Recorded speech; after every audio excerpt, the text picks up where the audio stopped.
இந்த காலத்தில் ஒரு சாமியார் அவரை தேடி ஒரு சீடன் வந்தான். என்னாச்சு தெரியுமா? சுவாமி, எனக்கு நிம்மதி வேணும், அதுக்கு என்ன வழின்னு கேட்டான். சாமியார் நிமிர்ந்து பார்த்தார். அப்புறம் சொன்னார், நீ ஏகப்பட்ட பேர்கிட்ட கடன் வாங்கியிருக்கிற, அதையெல்லாம் திருப்பி கொடுத்தாதான் உனக்கு நிம்மதி கிடைக்கும்னார். இவனுக்கு ஆச்சரியம். அது எப்படி சாமி, அவ்வளவு கரெக்டாக நான் கடன் வாங்கினதை கண்டுபிடிச்சிங்க அப்படின்னா, உனக்கு கடன் கொடுத்து சாமியாராக போனதே நான் தான்ப்பா, அதனால தான் இந்த கதிக்கு வந்தேன். என்கிட்டயே வந்து நிம்மதிக்கு வழி கேட்குறிய, அதுதான்டா வேதனை அப்படின்னாராம் அவர்.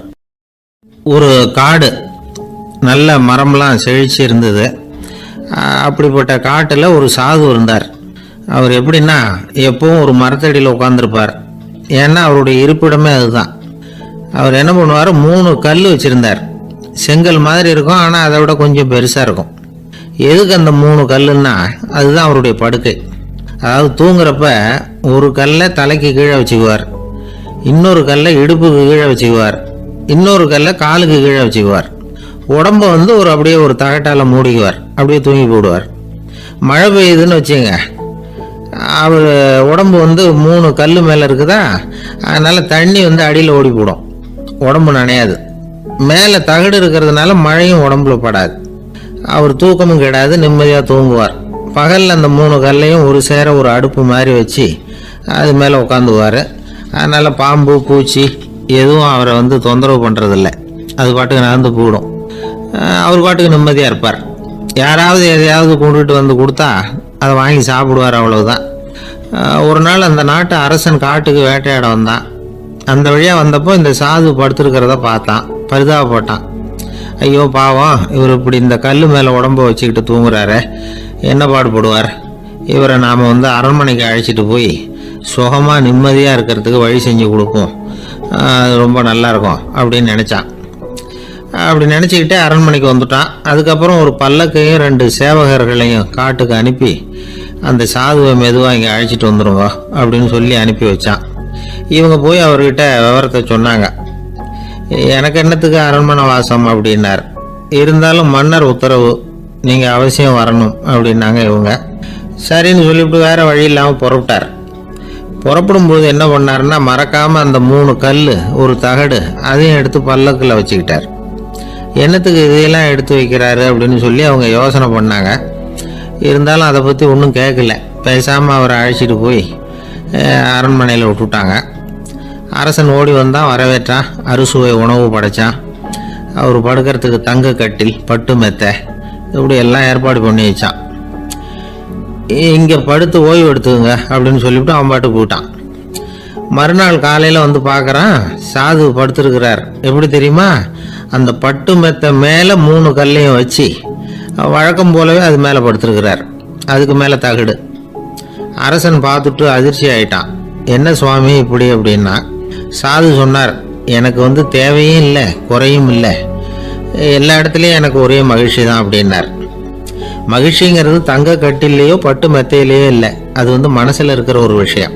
உண்மையான மகிழ்ச்சிக்கு வழி வந்து மனப்பக்குவம் அப்படிங்கிறது அந்த அரசனுக்கு புரிஞ்சுதான். ஒரு ஊரில் ஒரு ஆள் இருந்தான். கற்பனையிலேயே காலத்தை கடத்திக்கிட்டு இருந்தான். ஒரு நாள் ஒரு மரத்தடியில் உட்காந்துருந்தான். அவனுக்கு பசிக்கிற மாதிரி தெரிஞ்சுது. உடனே கற்பனையிலேயே சாப்பிட ஆரம்பிச்சிட்டான். அதாவது எதிரில் இலை போட்டு சாப்பாடு போடப்பட்டிருக்கிறதாகவும் அதை இவன் சாப்பிட்றதாகவும் நினச்சிக்கிட்டு கையை மட்டும் வாய்க்கும் தரைக்குமா அப்படியும் இப்படியும் கொண்டுகிட்டு போய் பாவனை பண்ணிக்கிட்டே இருக்கிறான். தூரத்தில் இருந்து பார்க்குறவங்களுக்கு இவன் ஏதோ பலமான விருந்து சாப்பிட்டுக்கிட்டு இருக்கிறான் அப்படின்னு தான் தோணும்.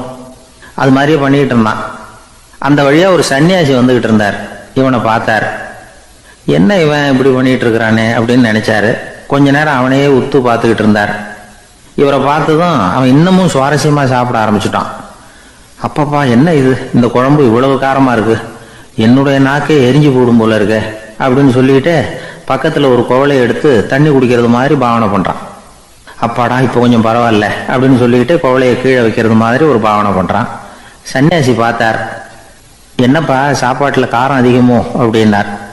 ஆமாம் சுவாமி, ஞாபகம் மறதியில் கொஞ்சம் மிளகாய் அதிகமாக சேர்த்துக்கிட்டேன் அப்படின்னா. சரி சாப்பிடு அப்படின்னு சொல்லிவிட்டார். அவன் சாப்பிட்டு முடிக்கிற வரைக்கும் பொறுமையாக உட்காந்துருந்தார். அவன் அப்பாடா அப்படின்னு சொல்லிட்டு மறுபடியும் தண்ணி எடுத்து குடித்தான். எல்லாம் கற்பனையிலேயே. அதுக்கப்புறம் சன்னியாசி பேச ஆரம்பித்தார். இதை பாருப்பா, உன்னுடைய கற்பனையை நான் மெச்சுறேன். இருந்தாலும் உன் சாப்பாட்டில் ஒரு இனிப்பையும் வச்சிருக்கலாமே, ஏன் மிளகாயை அளவுக்கு அதிகமாக போட்டுவிட்டு அவஸ்தைப்படுறேன் அப்படின்னார். அவன் யோசிக்க ஆரம்பித்தான். அதுக்கப்புறம் இவர் சொன்னார், இதை பாருப்பா, இனிமேல உன்னுடைய கற்பனையும் உயர்ந்ததாக இருக்கட்டும் அப்படின்னு உபதேசம் பண்ணிவிட்டு போனார். எப்பவும் உயர்வை பற்றியே சிந்திக்கணும். உயர்வு கிடைக்கலன்னா கூட அப்படி சிந்திக்கிறத நிறுத்தப்படாது அப்படிங்கிறார் திருவள்ளுவர். உள்ளுவது எல்லாம் உயர் உள்ளல், மற்ற அது தள்ளினும் தள்ளாமை நேர்த்து. ஊக்கம் இல்லாம உலகத்துல வாழ்ந்து பிரயோஜனம் இல்லை. அதனால உயர்வாகவே சிந்திக்கணும். அது நம்மளை ஊக்கப்படுத்தும். இது பெரிய ஒரு வாக்கு. இந்த உலகத்துல கற்பனையிலேயே வாழ்கிற சில கஞ்சர்களும் உண்டு. அதாவது 2 கஞ்சர்கள் 2 பேரும் பக்கத்து ஊர்ல இருந்தாங்க. பொங்கல் சமயம் ஒரு கஞ்சன் தன்னுடைய மகனை கூப்பிட்டான்.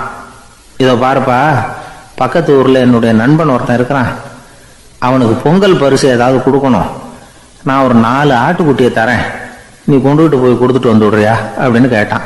சரி, நான் புள்ள ஒரு பைய கையில் எடுத்துக்கோன்னா அவன் எடுத்துக்கிட்டான். இந்த ஆட்டுக்குட்டி பிடிச்சிக்கோ அப்படின்னு சொல்லி ஒவ்வொன்றா போடுறேன் பார் அப்படின்னு சொல்லிட்டு 1 2 3 4 அப்படின்னு எண்ணிக்கிட்டே வெறும் சைகையாலேயே ஆட்டுக்குட்டியை பிடிச்சி போடுறது மாதிரி பாவனை பண்ணிட்டு இருக்கிறான்.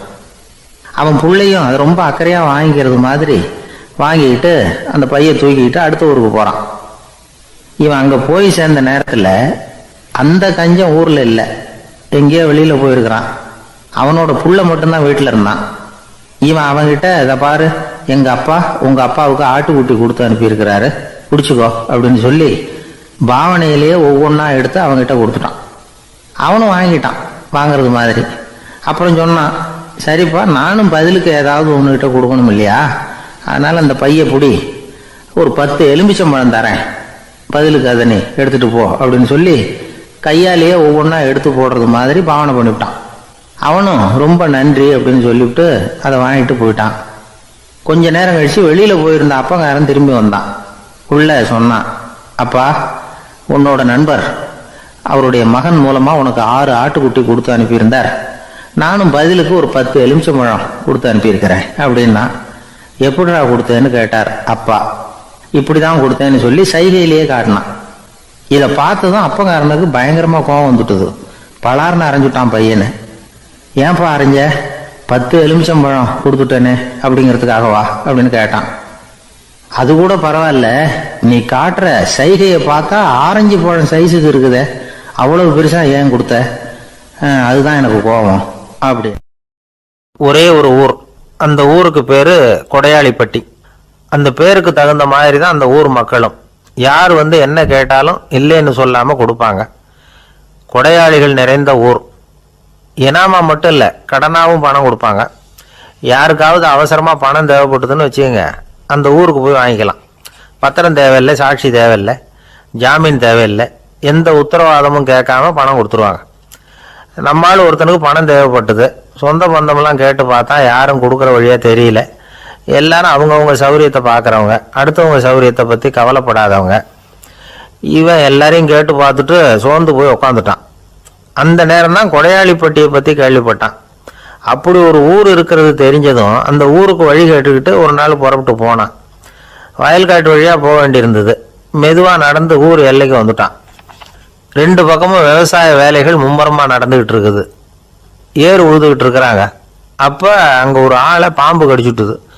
பக்கத்தில் வேலை செஞ்சுக்கிட்டு இருந்தவங்க ஓடி வந்தாங்க. அவசரமாக செய்ய வேண்டிய முதல் உதவியெல்லாம் செஞ்சு பார்த்தாங்க, பலன் இல்லை. அந்த ஆள் செத்து போட்டான். அவன் செத்து விட்டான்னு தெரிஞ்சதும் அவனை தூக்கி வரப்பு மேலே போட்டுட்டு எல்லாரும் அவங்கவுங்க வேலையை கவனிக்க ஆரம்பிச்சிட்டாங்க. அங்கே ஒரு ஆள் இவனை பார்த்து சொன்னான், ஐயா, நீங்கள் போகிற வழியில் இவன் சொந்தக்காரன் இவனுக்கு சோறு கொண்டுகிட்டு வருவான், இவன் இங்கே செத்து விட்டான்னு அவன்கிட்ட சொல்லிவிடுங்க அப்படின்னா. இவனுக்கு ரொம்ப ஆச்சரியம்.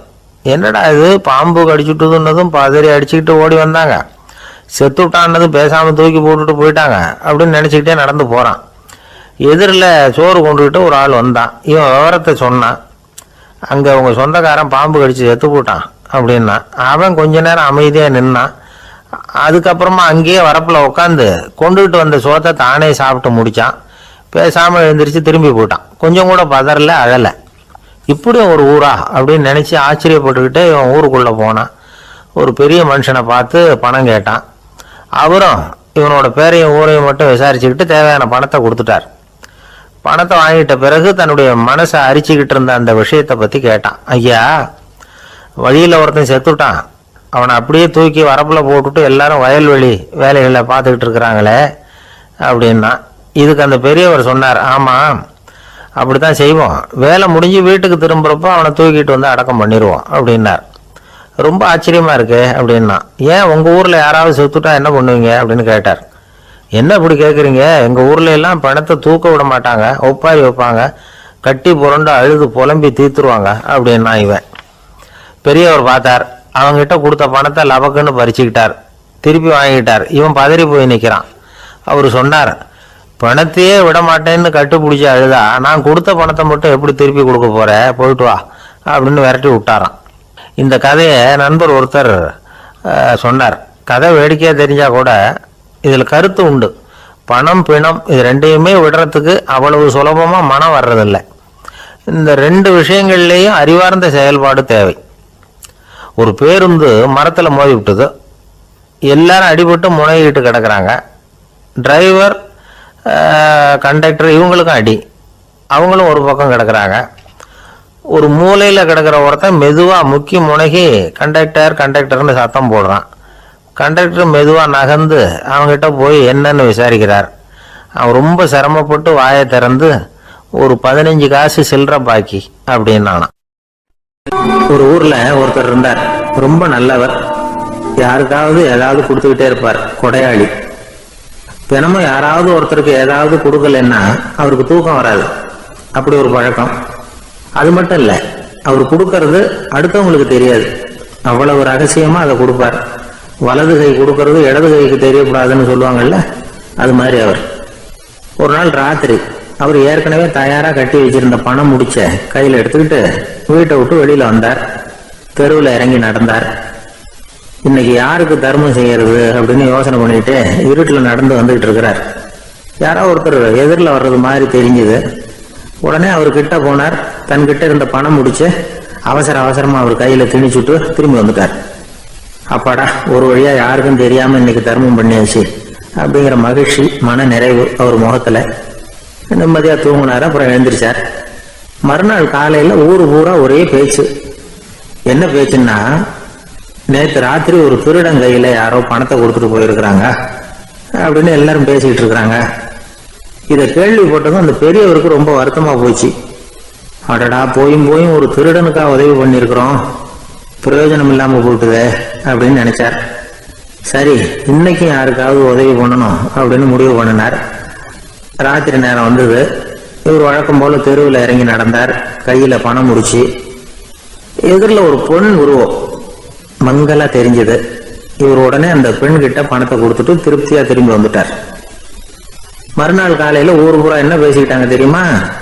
நேற்று ராத்திரி நெறி தவறி நடக்கிற ஒரு பெண்ணின் கையில யாரோ பணத்தை வச்சுட்டு போயிருக்கிறாங்க அப்படின்னு எல்லாரும் பேசிக்கிறாங்க. அடடா, இன்னைக்கும் தவறுதலா நடந்து போச்சு அப்படின்னு ஒரு வருத்தப்பட்டார். இருக்கட்டும், இன்னைக்கு ஏதாவது தர்மம் பண்ணுவோம் அப்படின்னு நினைச்சுக்கிட்டாரு. 3வது நாள் ராத்திரியும் புறப்பட்டார். இப்பவும் எதிரில் ஒருத்தர் வந்தார். இவர் பணத்தை கொடுத்தார், திரும்பி வந்துட்டார். மறுநாள் மக்கள் என்ன பேசிக்கிட்டாங்கன்னா, நேற்று ராத்திரி ஒரு செல்வந்தர் கையில யாரோ பணத்தை கொடுத்துட்டு போயிருக்கிறாங்க அப்படின்னு பேசிக்கிட்டாங்களாம். அவருக்கு ரொம்ப வருத்தமா போட்டுது. என்ன இது, தினம் இப்படி ஆகிட்டு இருக்குதே அப்படின்னு நினைச்சுக்கிட்டே படுத்து தூங்கினார். அன்னைக்கு ராத்திரி ஒரு கனவு. அந்த கனவுல இறைவன் வந்து சொன்னாராம், இதை பாருப்பா, நீ கொடுத்த தர்மம் வீணா போயிடல. உன்கிட்ட பணம் வாங்கின அந்த திருடன் திருந்திட்டான், அந்த பொண்ணும் திருந்திட்டா, அந்த செல்வந்தனும் கொடையாளி ஆயிட்டான், எல்லாருக்கும் உதவி பண்ண ஆரம்பிச்சுட்டான் அப்படின்னு சொன்னாராம். இந்த கதையை சொன்னவர் யாருன்னா நபிகள் நாயகம். இதுல உள்ள கருத்து என்னன்னா, நல்ல மனசோட தர்மம் பண்ணுனா அது வீணா போறதில்லை. இன்னொரு கருத்து, தர்மம் வந்து தன்னை மட்டுமல்ல அடுத்தவங்களையும் தீமையிலிருந்து காப்பாற்றும். இதுதான் நாம புரிஞ்சுக்க வேண்டியது. இந்த காலத்திலயும் இது மாதிரி சில சம்பவங்கள் நடக்கிறது உண்டு.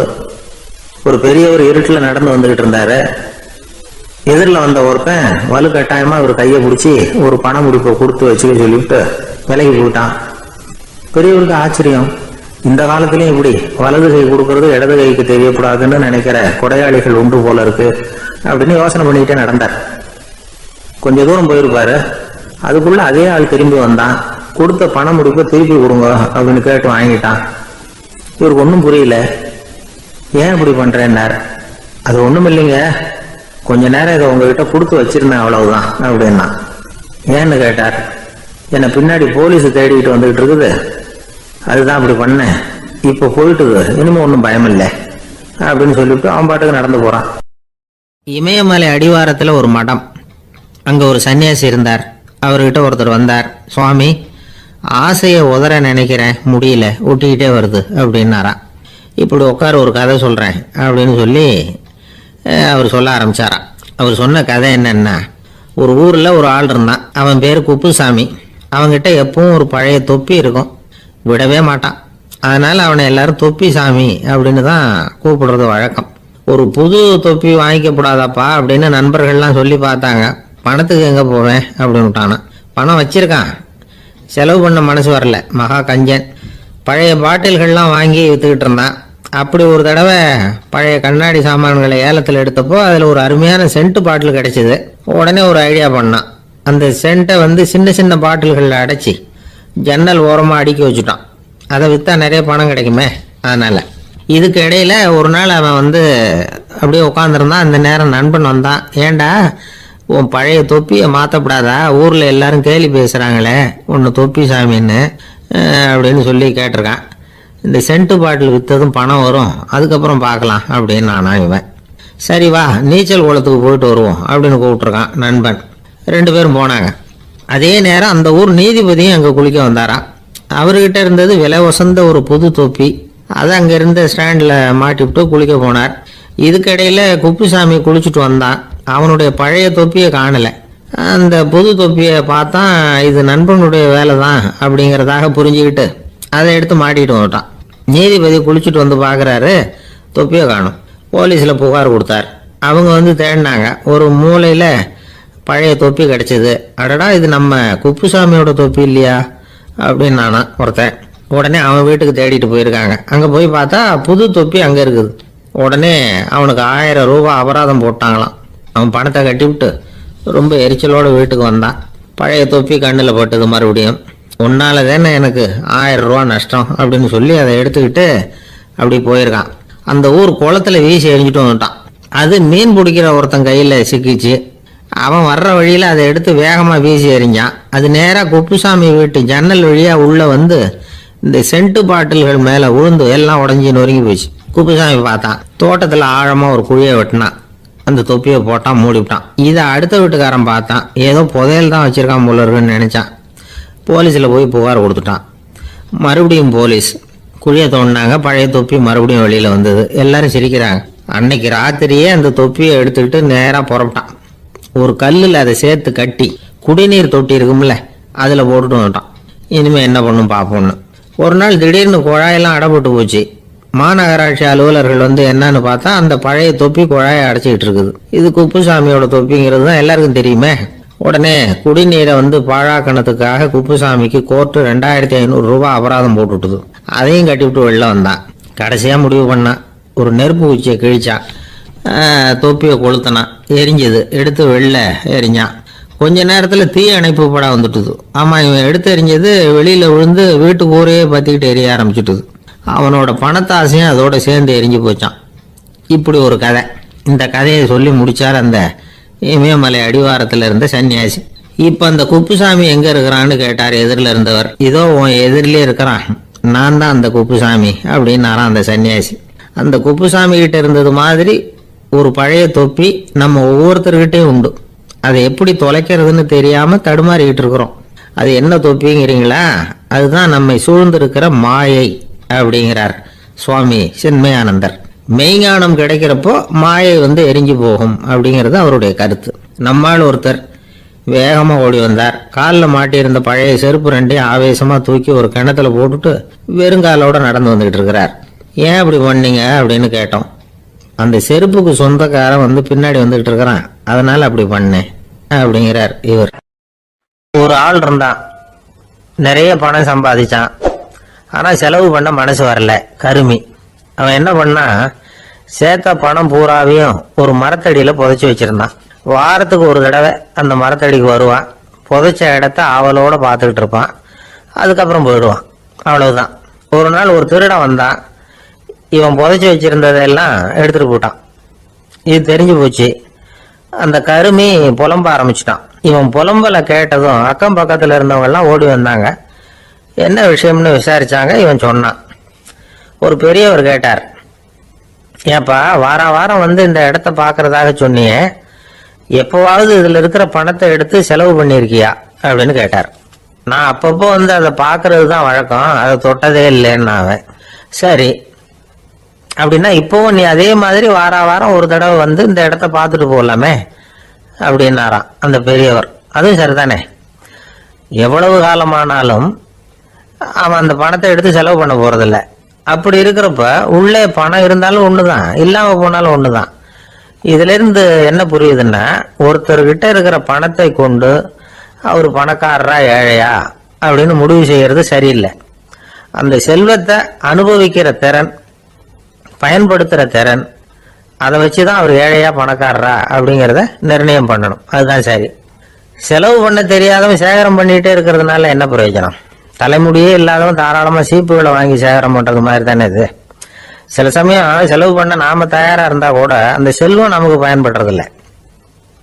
அரேபியாவில் ஒரு நகை வியாபாரி விலை உயர்ந்த முத்துக்களை எல்லாம் அவர் வச்சு வியாபாரம் பண்ணிட்டு இருந்தார். அவர் ஒரு சமயம் ஒரு பாலைவனம் வழியா போயிட்டு இருக்கிறார் ஒட்டகத்துல. அப்போ திடீர்னு கடுமையான புயல் வீச ஆரம்பிச்சுட்டுது.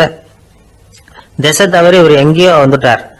கூட வந்தவங்களையும் காணல, எங்க போனாங்களோ தெரியல. இவர் ரொம்ப பயந்து போய் அங்கே எங்கேயுமா அலைஞ்சு திரியிறார். வழியே தெரியல. பசி கடுமையாயிட்டுது. ஒட்டகத்து முதுகுல ஒரு மூட்டை இருந்தது. அதை பிரிச்சு பார்த்தார். உள்ள ஏதாவது இருக்கான்னு தேடி பார்க்கறார். அது வரைக்கும் கண்ணில் தட்டுப்படாத அபூர்வமான ஒரு பை கண்ணில் பட்டுது. ஆஹா, அதுல ஏதாவது சாப்பிட்றதுக்கு இருக்கும் அப்படின்னு நினைச்சு ஆவலா அதை பிரிச்சு பார்க்கறார். அந்த பையில விலை உயர்ந்த முத்துக்கள் நிறைய இருந்துதான்.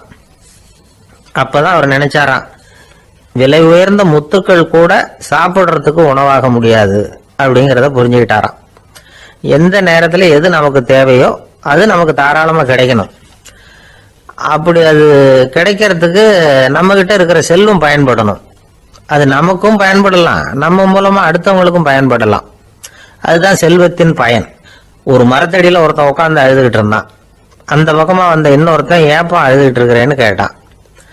இந்த இடத்துலதான் பூமிக்கு அடியில பணம் இருக்குது, புதைச்ச இடம் தெரியல, அதான் அழறேன் அப்படின்னா. நல்லா ஞாபகப்படுத்தி பாரு, எந்த இடத்துல புதைச்ச அப்படின்னு கேட்டான் இவன். அது எப்படி எனக்கு தெரியும், புதைச்சி வச்சிருக்கிறவன் நான் இல்லையே, எங்க எழுத்து வீட்டுக்காரன் அப்படின்னானா இவன். அந்த மரத்தின் உச்சியில ஒரு பறவை கூடு, ஏதோ ஒரு பறவை கூடு கட்டி இருந்தது.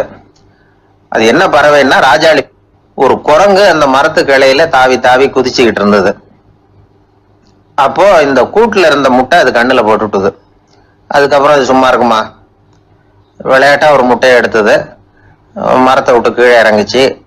கீழே ஒரு குப்பை மேட்டுல ஒரு கோழி சில முட்டைகளை அது பாட்டுக்கு இட்டு வச்சிருந்தது. குரங்கு தன் கையில இருந்த ராஜாளி பறவையோட முட்டைய அந்த கோழி முட்டைகளோட சேர்த்து போட்டுட்டு போயிட்டுது. கோழி வந்தது, பார்த்தது, அதுக்கு ஒன்றும் வித்தியாசம் புரியல. தன்னுடைய முட்டைகளோட சேர்த்து அந்த ராஜாளி முட்டையையும் சேர்த்து அடைகாத்துது. கொஞ்ச நாள்ல குஞ்சுகள்லாம் பொரிச்சுது, எல்லாம் முட்டை விட்டு வெளியில வந்தது. ராஜாளி பறவையோட குஞ்சு அந்த கோழி குஞ்சுகளோடவே சேர்ந்து வளர்ந்தது. மற்ற கோழி குஞ்சுகள் போலவே இதுவும் குப்பையை கிளறிச்சு புழு பூச்சிகளை சாப்பிட்டது. காக்கைகள் தாக்கிறதுக்கு வந்ததுன்னா மற்ற கோழி குஞ்சுகள் மாதிரியே இதுவும் பயந்து போய் தாய் கோழியின் சிறகுகளுக்கு உள்ள வந்து ஒளிஞ்சுக்கும். இப்படியே கொஞ்ச காலம் போச்சு. குஞ்சுகள்லாம் வளர்ந்து பெருசாயிட்டுது. சிலது சேவல்கள் ஆச்சு, சிலது கோழிகள் ஆச்சு. அந்த ஒண்ணு மட்டும் ராஜாளி ஆச்சு. ஆனா ஒரு விஷயம், தான் ஒரு ராஜாளிங்கிறது அந்த பறவைக்கு தெரியாது. தன்னையும் ஒரு கோழின்னே அது நினைச்சுக்கிட்டு இருக்கு. அப்படி நினைச்சுக்கிட்டு குப்பை மேட்டை கிளறிக்கிட்டு இருக்கு. ஒரு நாள் சாயந்தர நேரம் இந்த ராஜாளி பறவை கீழே அது பாட்டுக்கு வழக்கம் போல குப்பையை கிளறிக்கிட்டு இருக்குது. அப்போ அண்ணாந்து பாக்குது. வானத்துல உயரத்துல கூட்டமா ராஜாளி பறவைகள் உல்லாசமா வட்டம் அடிச்சு பறந்துகிட்டு இருக்கு. அதே இது பாக்குது. இதுக்கு மனசுக்குள்ள ஏக்கமா போச்சான், அப்போ இதுக்கு ஆண்டவன் பேர்ல கோபம் வந்துதான். ஆண்டவனுக்கு என் பேர்ல ஏன் இந்த ஓர வஞ்சனை, என்னையும் ஒரு ராஜாளியா படைச்சிருந்தா நானும் கூட இந்நேரம் ஆகாயத்துல உல்லாசமா பறந்துகிட்டு இருப்பேனே அப்படின்னு நினைச்சு வருத்தப்பட்டுதான். இது வேடிக்கையா இருக்குல்ல. ஒரு வகையில பார்த்தா நாம கூட இந்த ராஜாளி பறவை மாதிரி தான் வாழ்ந்துகிட்டு இருக்கோம் அப்படிங்கிறார் ஒரு உளவியல் நிபுணர். நம்மால எவ்வளவு வேலை செய்ய முடியும் அப்படின்னு நாம நினைச்சுக்கிட்டு இருக்கிறோமோ அதை விட பல மடங்கு நம்மால வேலை செய்ய முடியுமா, பல மடங்கு வேகமாவும் வேலை செய்ய முடியும் அப்படிங்கிறார் அவர். நம்முடைய முழுமையான பலம் என்னங்கிறது நமக்கே தெரியறது இல்லை, அதுதான் கஷ்டம். நம்முடைய பலம் தெரியாததுனாலதான் நாம எதுக்கு எடுத்தாலும் பயந்துகிட்டு இருக்கிறோம். ஒரு ஆள் இருந்தான், அவனுக்கு எப்படின்னா கோழியை கண்டா பயப்படுவான். ஏன் கோழியை கண்டா பயம்னா, அவனுக்கு மனசுக்குள்ள தான் ஒரு புழுன்னு நினைப்பு. தன்னை ஒரு புழுவா நினைக்கும் பொழுது, புழுன்னா கோழி வந்து கொத்தும்ல, அதனால கோழியை கண்டு பயப்பட ஆரம்பிச்சிட்டான். இவன் நடுங்கிடுவான். எதிரில் கோழி வந்ததுன்னா உடம்பு பூரா நடுங்க ஆரம்பிச்சிடும். வீட்டில் இருக்கிறவங்க பார்த்தாங்க, இவனை அழைச்சிட்டு போய் ஒரு மனநோய் மருத்துவமனையில சேர்த்துட்டாங்க. அங்க உள்ள டாக்டர் இவருக்கு சிகிச்சையெல்லாம் கொடுத்தார். ஒரு வாரம் இவனை தங்க வச்சு வேண்டிய சிகிச்சையெல்லாம் கொடுத்து மன ரீதியா அவனை மாத்தி, சரி இனிமே நீ வீட்டுக்கு போகலாம்னு சொல்லி அனுப்பி வச்சார். வீட்டுக்கு புறப்பட்டான். அப்ப சொன்னார், இதை பாருப்பா, நீ வீட்டுக்கு போகலாம், நேரா வீட்டுக்கு போ, நல்லா ஞாபகம் வச்சுக்கோ, இனிமே வந்து நீ ஒரு புழு கிடையாது, மனுஷன், தைரியமா புறப்படு, போயிட்டு வா அப்படின்னு சொல்லி வழி அனுப்பி வச்சார். சரிங்க டாக்டர்னு சொல்லிவிட்டு அவன் புறப்பட்டு போனான். பாதி வழி போயிருப்பான். லேசா நிமிர்ந்து பாக்குறான், எதிரில் ஒரு கோழி வந்துகிட்டு இருக்கு. அது பாட்டுக்கு சாதாரணமா நடந்து வந்துகிட்டு இருந்தது. அவ்வளவுதான், இவன் உடம்பு கிடுகிடுன்னு ஆட ஆரம்பிச்சுட்டுது. திரும்பி ஓடி வந்துட்டான். டாக்டர் கேட்டார், ஏன்பா திரும்பி ஓடி வந்துட்டேன்னு. பாதி தூரம் போயிட்டேன் டாக்டர், எதிரில் ஒரு கோழி வந்துகிட்டு இருக்குது, அதான் பயமா இருந்தது வந்துட்டேன்னா. டாக்டருக்கு ஒரு மாதிரி ஆயிடுது. அவர் சொன்னார், இதை பாருப்பா, நான் தான் சொன்னேனே, நீ ஒரு புழு இல்லை, மனுஷன், இனிமே நீ புழு கிடையாது, நீ ஒரு மனுஷன், நீ ஒரு புழு இல்லைங்கிறது இன்னமும் உனக்கு புரியலையா அப்படின்னாரு டாக்டர். நான் புழு இல்லைங்கிறது எனக்கு தெரிஞ்சுட்டுது டாக்டர், இது அந்த கோழிக்கு தெரியுமான்னு தெரியலையே அப்படின்னா. இவெல்லாம் எந்த காலத்துல மாறுறது? அதனால வாழ்க்கையில வெற்றி பெறணும் அப்படின்னு நினைக்கிறவங்க யாரா இருந்தாலும் தன்னுடைய பலம் என்ன அப்படிங்கிறத முதல்ல புரிஞ்சுக்கணும். தன்னுடைய சக்தியை புரிஞ்சுக்கிட்டவன் வெற்றி பெறுவது நிச்சயம். போயிட்டு இருந்தார். அவர் தோள்ல ஒரு பெரிய துணி மூட்டை, அதை சுமந்துக்கிட்டு கடத்தெருவை நோக்கி அவர் போய்கிட்டு இருக்கிறார். வழியில அவரை சந்திச்சார் உமர். அவர் கேட்டார், கலீஃபா அவர்களே, எங்க புறப்பட்டுட்டீங்க அப்படின்னு கேட்டார். கலீஃபான்னா ஆட்சி தலைவர்னு அர்த்தம். இதுக்கு அவர் சொன்னார், நான் வந்து துணி வணிகம் செய்யறவன், அதனால துணி வியாபாரம் செய்யறதுக்காக போயிட்டு இருக்கிறேன்னார். நீங்க இப்போ இந்த நாட்டுக்கு ஆட்சி தலைவர், ஆட்சி பொறுப்புல இருக்கிறீங்க, நீங்க வியாபாரம் செய்ய போட்டா அரசு பணிகளை செய்யறது யாரு அப்படின்னு கேட்டார் அவர். நான் அரசு பணிகளை மட்டுமே செஞ்சுக்கிட்டு இருந்தா என் குடும்பத்தை காப்பாத்துறது யாரு அப்படின்னு கேட்டார் அவர். இப்படி கேட்டவர் யாரு தெரியுமா? அவர் தான் அபூபக்கர், இறை தூதர் முகமது அவர்களுக்கு பிறகு கலீஃபாவாக தேர்ந்தெடுக்கப்பட்டவர். அப்போலாம் ஆட்சி தலைவர்களுக்கு சம்பளம்னு எதுவும் கிடையாது. இந்த பிரச்சனையை எப்படி தீர்க்கிறதுன்னு யோசனை பண்ணார் உமர். அபு உபைதா அவர்கள்கிட்ட அழைச்சிட்டு போனார். அவர் யாருன்னா, அவர் தான் பொது நிதி கருவூலத்தின் பொறுப்பாளர். அவர்கிட்ட பிரச்சனையை சொன்னார். இது மாதிரி ஆட்சி தலைவருக்கு பொது நிதியிலிருந்து ஊதியம் அளிக்க முடியுமான்னு கேட்டார். பொது நிதி விதிகளின்படி அதுக்கு சாத்தியம் இல்லைன்னு சொல்லிவிட்டாரு அவரு. சரி, வேற ஏதாவது வழி இருக்குதான்னு கேட்டார் உமர். அபு உபைதா கொஞ்சம் யோசனை பண்ணி பார்த்தார். அப்புறமா சொன்னார், மக்காவிலிருந்து மதீனாவுக்கு குடிபெயர்ந்து வந்த அகதிகளுக்கு நிதி உதவி அளிக்கிறதுக்கு விதிகள்ல இடம் இருக்கு. அப்படி பார்த்தா அபூபக்கரும் அகதி தானே, அதனால எல்லா அகதிகளுக்கும் கொடுக்கறது மாதிரியே அவருக்கும் ஒரு தொகை அளிக்கலாம்னார். கலீஃபா அபூபக்கருக்கு இந்த அகதி உதவி தொகையைத்தான் கொடுத்துட்டு வந்தாங்களாம். குடும்ப செலவுக்கு அது போதுமானதா இல்லை. இருந்தாலும் கலீஃபாங்கிறதுக்காக மற்ற அகதிகளை விட அதிகமா தொகையை பெற அவர் விரும்பல. மார்பு பக்கம் கிழிஞ்சிருந்த ஒரு மேலாடையை தான் அவர் அணிஞ்சிருந்தார். அவருடைய துணைவியார் அஸ்மா, அவங்க ஒரு நாள் தேன் இருந்து ஆசையா இருக்குன்னாங்களாம். நமக்கு கிடைக்கிற ஊதியம் குடும்ப செலவுக்கே போதுமானதா இல்லையே, இந்த நிலையில தேன் வாங்கறதுக்கு காசுக்கு நான் எங்க போவேன் இருக்காரு அவரு. கொஞ்ச நாள் கழிச்சு அவங்க ஒரு தொகையை அவர்கிட்ட கொடுத்து தேன் வாங்கிட்டு வர சொன்னாங்களாம். இவருக்கு ஆச்சரியம், ஏது இந்த பணம்னு கேட்டிருக்காரு. நீங்கள் தினமும் குடும்ப செலவுக்காக கொடுத்துக்கிட்டு வந்த பணத்தில் கொஞ்சம் கொஞ்சமாக மிச்சப்படுத்தி வச்சேன்னாங்களாம். அபூபக்கர் அந்த பணத்தை எடுத்துக்கிட்டு நேராக பொது நிதி கருவூல பொறுப்பாளர்கிட்ட போனார். இந்த பணத்தை பொது நிதியில் சேர்த்துருங்க, இது அதிகப்படியாக எனக்கு தரப்பட்டு வந்த ஊதியம், அடுத்த மாசத்திலிருந்து இந்த தொகையை குறைச்சிங்கன்னு வேற சொல்லிவிட்டாராம்.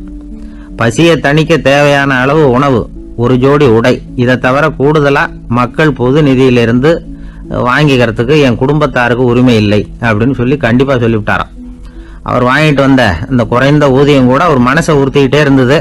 கடைசி நேரம் அவர் தம்முடைய மகள் ஆயிஷா அவர்கள் அழைச்சார். மகளே, இதுவரைக்கும் பொது நிதியிலிருந்து நான் வாங்கிட்டு வந்த தொகை என்னுடைய இதயத்துல பாரமா அழுத்திக்கிட்டு இருக்கு. என் தோட்டத்தை வித்து அதுல வர்ற பணத்திலிருந்து நான் இதுவரைக்கும் வாங்கிட்டு வந்த ஊதிய தொகையை கணக்கு போட்டு பொது நிதியில சேர்த்து விடு அப்படின்னாராம். பதவி ஏற்கிறதுக்கு முன்னாடி தன்கிட்ட இருந்ததை விட இப்ப கூடுதலா என்ன சொத்து இருக்குன்னு பார்த்திருக்கார். ஒரு ஒட்டகம், ஒரு கோப்பை, ஒரு பணியாள், இதையும் அடுத்தபடியா கலீஃபாவா வர்றவர்கிட்ட ஒப்படைச்சிருங்க அப்படின்னு விட்டாராம். அதே மாதிரி அடுத்து வந்த உமர் கிட்ட ஒப்படைச்சாங்க. அப்போ உமர் சொன்னாராம், அபூபக்கரே, இந்த முன்மாதிரியால உங்களுக்கு பிறகு இந்த ஆட்சி பொறுப்பை ஏற்கிறவர்களை பெரும் நெருக்கடிக்கு ஆளாகி விட்டீங்க அப்படின்னு சொல்லி ரொம்ப கண் கலங்கினாராம். கடைசியா அபூபக்கர் தன்னுடைய குடும்பத்தாருக்கு விட்டு சென்ற சொத்து ஒரு படுக்கை விரிப்பு, ஒரு போர்வை, அவ்வளவுதான். இது சிந்திக்க வேண்டிய ஒரு செய்தி. ஒரு ஊர்ல ஒரு மன்னர் இருந்தாராம். அமைச்சர் அவர்கிட்ட சொன்னாராம், மன்னா, நம்ம ராஜ்யத்துல இனிமே லஞ்ச ஊழலே இருக்காதுன்னாராம். ஆஹா, அப்படின்னா ஊழல் பேர் வழிகளை எல்லாம் நாடு கடத்தியாச்சா அப்படின்னு கேட்டிருக்காரு மன்னர். இதுக்கு அவரு, அப்படி இல்லைங்க, இனிமே கொடுக்கறதுக்கு ஜனங்கள் கிட்ட பணமே இல்லை அப்படின்னாராம். அங்கே ஒரு புதர் தெரியுது இல்லையா, இந்த புதருக்குள்ள ஒரு சிங்கம் இருக்கு. அந்த பக்கமாக நான் போகிறப்போ வர்றப்போலாம் அது என்கிட்ட ஒம்பு வளர்க்குது, தகராறு செய்யுது, என் மேலே பாயுது, என்னை தாக்குது, ஏன்னு தெரியல அப்படின்னுது. இதை கேட்டதும் அந்த குரங்கு சொல்லிச்சு, இனிமேல் கவலைப்படாத, இந்த தடவை நான் உன்னை காப்பாற்றுறேன்னுது. அதுக்கப்புறம் ஒரு நாள் அந்த குரங்கும் கழுதியும் அந்த புதர் பக்கமாக போய்கிட்டு இருந்தாங்க. எதிர்பார்த்தது மாதிரியே நடந்தது. அந்த சிங்கம் எதிரில் வந்தது, கழுதியை பார்த்தது, உடனே அது மேலே பாய ஆரம்பிச்சுட்டுது. அவ்வளவுதான். உடனே இந்த குரங்கு என்ன பண்ணிச்சு தெரியுமா, கிடுகிடுன்னு ஒரு மரத்து மேலே ஏறி உட்காந்துக்கிட்டது. அங்கே உட்காந்துக்கிட்டு கீழே அந்த கழுதியும் சிங்கமும் போடுற சண்டையை வேடிக்கை பார்க்க ஆரம்பிச்சுட்டுது. கொஞ்ச நேரம் கழித்து அடிபட்ட காயத்தோடு அந்த கழுதை மெதுவாக நடந்து வந்தது. குரங்கு மெல்ல மரத்தை விட்டு கீழே இறங்குச்சு. இப்போ கழுதை கேட்டுது, என்னை காப்பாத்துறேன்னு சொல்லிவிட்டு காலவாரி விட்டுட்டியே, நீ பாட்டுக்கு மரத்து மேலே ஏறி உட்காந்துக்கிட்டே, அது நியாயமானது. குரங்கு பரிதாபமாக அதை பார்த்துது. நான் மரத்து மேலே இருந்து நீங்கள் 2 பேரும் சண்டை போட்டதை பார்த்துக்கிட்டு தான் இருந்தேன். உன்னோட சத்தம் தான் அதிகமாக இருந்தது, அது நீ சிரிக்கிற மாதிரி எனக்கு கேட்டுது, அதனால் நீ தான் ஜெயிச்சுக்கிட்டு இருக்க போல இருக்கு அப்படின்னு நினச்சுட்டேன்னுது. இன்றைக்கி பல பேர் இப்படி தான் இருக்கிறாங்களாம். யார் ஜெயிக்கிறாங்க யார் தோக்குறாங்கங்கிறத முகத்தை பார்த்து கூட கண்டுபிடிக்க முடியறதில்ல, பேசுகிற பேச்சை வச்சு கூட கண்டுபிடிக்க முடியறதில்ல. தோற்கிறவங்க கூட சிரிக்கிற மாதிரி முகத்தை வச்சுக்கிறான். இன்றைய மனிதர்கள்கிட்ட ஏகப்பட்ட முரண்பாடுகள். பொய் முகங்களோட உலவுகிறவர்கள் தான் அதிகம். உண்மை முகம் எங்கே இருக்குது அப்படிங்கிறத புரிஞ்சுக்கிட்டு நண்பர்களை தேர்ந்தெடுக்கணும் அப்படிங்கிறது ஒரு முக்கியமான கருத்து. கடவுள் இந்த உலகத்தை படைச்சுட்டு அதுக்கப்புறமும் கொஞ்ச நாள் இங்கேயே தங்கியிருந்தாராம். அப்போ தான் அவருக்கு ஒரு உண்மை புரிஞ்சுதான், இந்த உலகத்தில் தங்கி இருக்கிறது எவ்வளவு இடைஞ்சல்னு. தினமும் மனிதர்கள் தேடி ஏதாவது புகார் சொல்லிக்கிட்டே இருந்தாங்களாம். எனக்கு அது வேணும் இது வேணும்னு கேட்டுக்கிட்டே இருந்தாங்களாம். சில பேர் வந்தாங்க, நாங்கள் விவசாயம் பண்ணுறோம், தண்ணி இல்லாமல் பயிர் காயுது, எங்களுக்கு மழை வேணும் அப்படின்னாங்க. அவங்க போனதும் அதுக்கப்புறம் சில பேர் வந்தாங்க, நாங்கள் மண்பானை செய்கிறவங்க, நிறைய பானை செஞ்சு வச்சுருக்குறோம், மழை பெஞ்சால் எல்லாம் கரைஞ்சி வீணாக போயிடும், அதனால் இன்றைக்கி மழை பெய்யக்கூடாதுன்னாங்க. கடவுள் பார்த்தார், அவருக்கு என்ன பண்ணுறதுன்னே தெரியல, ஏகப்பட்ட குழப்பம், தலையை பிச்சுக்கலாம் போல் இருந்தது, கிட்டத்தட்ட பைத்தியம் பிடிக்கிற அளவுக்கு ஆயிட்டுது. எல்லாருடைய ஆசைகளையும் அவரால் நிறைவேற்ற முடியல, ஏன்னா ஒன்றுக்கு ஒன்று முரண்பாடாக இருந்தது. ஒரு நாள் தன்னுடைய அமைச்சரவையை கூட்டி ஆலோசனை கேட்டார், என்ன செய்யலாம்னு சொல்லுங்கன்னார். இது என்ன பிரமாதம், பேசாமல் இமயமலை அடிவாரத்தில் போய் உட்காந்துங்க, யாரும் தொந்தரவு பண்ண மாட்டாங்கன்னாங்க. அங்கேயும் மனிதர்கள் வர ஆரம்பிச்சுருவாங்களேன்னார் கடவுள். சரி அப்படின்னா சந்திரனில் போயிருந்துக்கலாமேன்னாங்க. அங்கேயும் மனுஷன் குடி வர போகிறான் அப்படின்னார் கடவுள். வெகு தூரத்துக்கு அப்பால் உள்ள நட்சத்திர மண்டலத்துக்கு போயிடலான்னாங்க. இதெல்லாம் நிரந்தர தீர்வாகாது, நிரந்தரமாக இந்த மனிதனுடைய தொல்லையிலிருந்து நான் விடுபடணும், அதுக்கு ஏதாவது வழி சொல்லுங்கன்னார் கடவுள். ஒரு வயசான ஆள் வந்தார், கடவுளுக்கு காதோட காதாக ஒரு வழியை சொன்னார். கடவுளுக்கு முகம் மலர்ந்தது, அதுதான் சரி, அப்படியே செஞ்சுடலான்னார். அந்த ஆள் சொன்ன ரகசியம் என்ன தெரியுமா, மனிதனால் அடைய முடியாத ஒரு இடம் இருக்குது, அது வேற எங்கேயும் இல்லை, அவனுக்கு உள்ளே இருக்குது, அங்கே போய் மறைஞ்சுங்க, அதுக்கப்புறம் மனிதர்களால் உங்களுக்கு தொந்தரவு இருக்காதுன்னார். மனிதன் நினைக்காத இடம் அதுதான், அதாவது உள்ளுக்குள்ள இருக்கிற உண்மையை புரிஞ்சுக்காம வெளியில எங்கேயோ அது இருக்கிறதாக நினைச்சு வரட்டிட்டு அலையிறான் மனுஷன். உள்ளே இருக்கிற உண்மை புரிஞ்சா நாம தன்னம்பிக்கையோட தலை நிமிர்ந்து வாழலாம். வேடிக்கையா ஒரு கதை சொல்லுவாங்க, இதை பாருங்க, நம்ம பையன் எங்க பணம் வச்சாலும் எடுத்து விடுறான், என்ன பண்றதுன்னாங்க அம்மா. அப்பா கொஞ்ச நேரம் யோசனை பண்ணார். அதுக்கப்புறம் சொன்னார், அவன் கண்ணில் படாத இடமா நம்ம வீட்டில் இருக்கிறது ஒரே இடம் தான், அங்கே பணத்தை வை திருட்டு போவாதுன்னார். அது எந்த இடம்னு கேட்டாங்க. அதுதான் அவன் பாட புஸ்தகம், அதில் வச்சிரு, அவன் தொடவே மாட்டான். பாட புத்தகத்தை தொடாமல் பரீட்சையில் வெற்றி பெற முடியாது அப்படிங்கிறத புரிஞ்சுக்கணும். உள்ளே இருக்கிற உண்மையை தொடாமல் வாழ்க்கையில் வெற்றி பெற முடியாது. அதனால் உண்மையை புரிஞ்சுக்கிட்டா வாழ்க்கையில் வெற்றி நிச்சயம். துருக்மேனியாவில் அஷ்காபாத் அப்படின்னு ஒரு நகரத்தில் ஒரு புவியியல் விஞ்ஞானி இருந்தார். அவரு ஒரு நாய்க்குட்டி வளர்த்தார். ஒரு நாள் முன்னிரவு நேரம் ஒரு மேஜைக்கு முன்னாடி உட்காந்து அந்த விஞ்ஞானி ஏதோ கணக்கு போட்டுக்கிட்டு இருக்கிறார். அவருக்கு ஒரு சின்ன பெண் குழந்தை, அது தொட்டிலில் தூங்கிட்டு இருக்குது. அந்த நாய்க்குட்டியும் ஒரு மூலையில் படுத்து அது பாட்டுக்கு தூங்கிட்டு இருந்தது. ஒரே அமைதி. அந்த நேரத்தில் திடீர்னு அந்த நாய்க்குட்டி துள்ளி எழுந்திருச்சுது. நேராக குழந்தைகிட்ட ஓடிச்சு. அந்த குழந்தைய அது போட்டிருந்த ட்ரெஸ்ஸோட சேர்த்து கவ்வி தூக்கிக்கிட்டு வாசல் பக்கம் ஓடிச்சு. நாய்க்குட்டி குழந்தைய கவ்வி தூக்க முடியுமாங்கிற சந்தேகம் உங்களுக்கு இல்லையா? நீங்கள் நம்ம ஊர் நாய்க்குட்டியவே பார்த்து பழக்கப்பட்டிருக்கீங்க, அதனால் நம்புறதுக்கு சிரமமாக இருக்கும். அந்த ஊர்ல எல்லாம் அது ரொம்ப ஸ்ட்ராங்காக இருக்கும், ஒரு ஏதோ கண்ணுக்குட்டி மாதிரி இருக்கும். விஞ்ஞானி அதை பார்த்துட்டார். உடனே அந்த நாய்க்கு வெறி பிடிச்சிட்டுதுன்னு முடிவு பண்ணிட்டு தன்னோட கை துப்பாக்கி எடுத்துக்கிட்டு ஓடி வந்தார். அவர் வெளியில நாய்க்குட்டி எங்க அப்படின்னு பார்த்து தேடுறார். அந்த நேரத்தில் அந்த வீடு இடிஞ்சு விழுது. காரணம் பூமி அதிர்ச்சி. இப்படி பூமி அதிர்ச்சி உண்டாக போகுதுங்கிறது அந்த நாய்க்குட்டிக்கு முன்னாடியே தெரிஞ்சு போச்சு. அதுதான் குழந்தைய தூக்கிட்டு வெளியில ஓடி வந்திருக்குது. அது மூலமா அந்த குடும்பத்தையே காப்பாத்தி இருக்குது அந்த நாய்க்குட்டி. இந்த சம்பவம் நடக்கிறதுக்கு 3 நாளைக்கு முன்னாடியே சில பிராணிகளுக்கு இப்படி நடக்க போகுதுங்கிறது தெரிஞ்சிருக்குதான். ஆமா, அந்த நகரத்துல 3 நாளைக்கு முன்னாடியே பாம்பு, பல்லி இதெல்லாம் அது தங்கியிருந்த வலையை விட்டு வெளியில ஓடி வந்துட்டுது. அதே மாதிரி அங்க இருந்த புறாவெல்லாம் பறந்து போயிடுச்சான். இதே மாதிரி யுகோஸ்லோவியாவில் கூட ஒரு நகரம், அங்க ஒரு நாள் ராத்திரி ஒரு மிருக காட்சி சாலையில திடீர்னு ஒரு பெரிய கலவரம், கூச்சல், குழப்பம். அங்க இருந்த கழுதை, புலி, யானை, பறவை எல்லாம் கண்ணாபின்னான்னு கத்த ஆரம்பிச்சுட்டுது. நீர் யானை அதுக்குன்னு போட்டிருந்த தடுப்பையே தாண்டி குதிச்சு வெளியில வந்துட்டுதான். மறுநாள் தான் எல்லாருக்கும் விஷயம் புரிஞ்சுது. அடுத்த நாள் காலையில அங்க பூமி அதிர்ச்சி உண்டாயிட்டுது. இப்ப பாருங்க, அதாவது மனுஷனை போய் தீர்க்க தரிசி அது இதுன்னு சொல்லிட்டு இருக்கிறோம். இவனை விட அது பரவாயில்லைன்னு தோணுது. அதாவது மிருகங்கள் ஒன்று நடக்க போகுதுங்கிறத முன்னாடியே புரிஞ்சுக்குதே. சரி, இதெல்லாம் எப்படி அது முன்கூட்டி புரிஞ்சுக்குது? அதுதான் படைப்பு ரகசியம். அதை கண்டுபிடிக்கிறதுக்கு தான் மனுஷன் ஆராய்ச்சி பண்ணிட்டு இருக்கிறான். விஞ்ஞானிகளோட ஆராய்ச்சியெல்லாம் ஒரு பக்கம் இருக்கட்டும், வீட்டுக்குள்ளேயே சில ஆராய்ச்சி பண்ணி பாருங்களேன். இப்ப சில யோசனை சொல்லி அதை சோதனை பண்ணி பாருங்க அப்படின்னு ஒருத்தர் சொன்னாராம். அதாவது இப்ப மழை வருமா வராதா அப்படின்னு தெரிஞ்சுக்கணுமா, உடனே ஒரு பூனைக்குட்டி பின்னாடியே மெதுவா போய் அது என்ன செய்யுதுன்னு கவனிச்சு பார்க்கணும். பூனைக்குட்டி தன்னோட பாதத்தினால சுகத்துல அப்படி கீறிக்கிட்டு இருக்கும். அப்படி கீறினா கண்டிப்பா மழை வரும். சில சமயம் பூனைக்குட்டி அப்படி மல்லாந்து படுத்துக்கிட்டு பாதத்தை உயர தூக்கும், அப்படியும் புரளும். இப்படி செஞ்சதுன்னா அன்னைக்கும் மழை இருக்காது. அதனால முன்னாடி இருந்தது மழை வர்றதுக்கு அறிகுறி, இது மழை இல்லைங்கிறதுக்கு அறிகுறி. பறவைகள், பிராணிகள் இதுகளோட நடவடிக்கைகளை பார்த்துட்டு அதையெல்லாம் அடிப்படையாக வச்சுதான் காலநிலையை கண்டுபிடிக்கிற கருவிகளை கண்டுபிடிச்சிருக்கிறாங்க. வாத்து இருக்குல்ல, சில சமயம் தன்னோட அழகை தன்னோட இறகுகள்ல அப்படியே புதைச்சிக்கும். அப்படி செஞ்சா குளிர்காலம் வரப்போகுதுன்னு அர்த்தம். பருவநிலை குளிரா மாறப்போகுதுங்கிறதுக்கு இதுதான் அறிகுறி. சிட்டுக்குருவி இருக்குதுல்ல, அதெல்லாம் புழுதியில உழுந்து புரளும், சிறகுகளை படபடன்னு அடிச்சுக்கும். அப்படி செஞ்சா மழை வரப்போகுதுன்னு அர்த்தம். ஒண்ணு மட்டும் நாம நல்லா தெரிஞ்சுக்கணும், இயற்கையின் சீற்றம்னு சொல்றோம் இல்லையா, இயற்கை ஏன் நம்ம மேல கோவப்படுது? இயற்கையை நாம அனுசரிச்சு போறதில்ல, அதனால கோவப்படுது. காடுகளை அழிக்கப்படாது, விலங்குகளை கொல்லப்படாது, இயற்கை ஏற்படுத்தி வச்சிருக்கிற சமநிலையை கெடுக்கப்படாது. அதை புரிஞ்சுக்கிட்டு வாழ்ந்தோம்னா பூமியும் நடுங்காது, நாமளும் நடுங்க வேண்டிய அவசியம் இருக்காது. ஒருத்தர் இருந்தார், சாராய கடைக்கு போனாராம், நிறைய சாப்பிட்டார். அப்புறம் சொன்னார், இது ரொம்ப அற்புதமான சரக்கு போல இருக்கு. உள்ள போன உடனே இந்த பூமியே நடுங்கிறது மாதிரி இருக்கு எனக்கு அப்படின்னாராம்.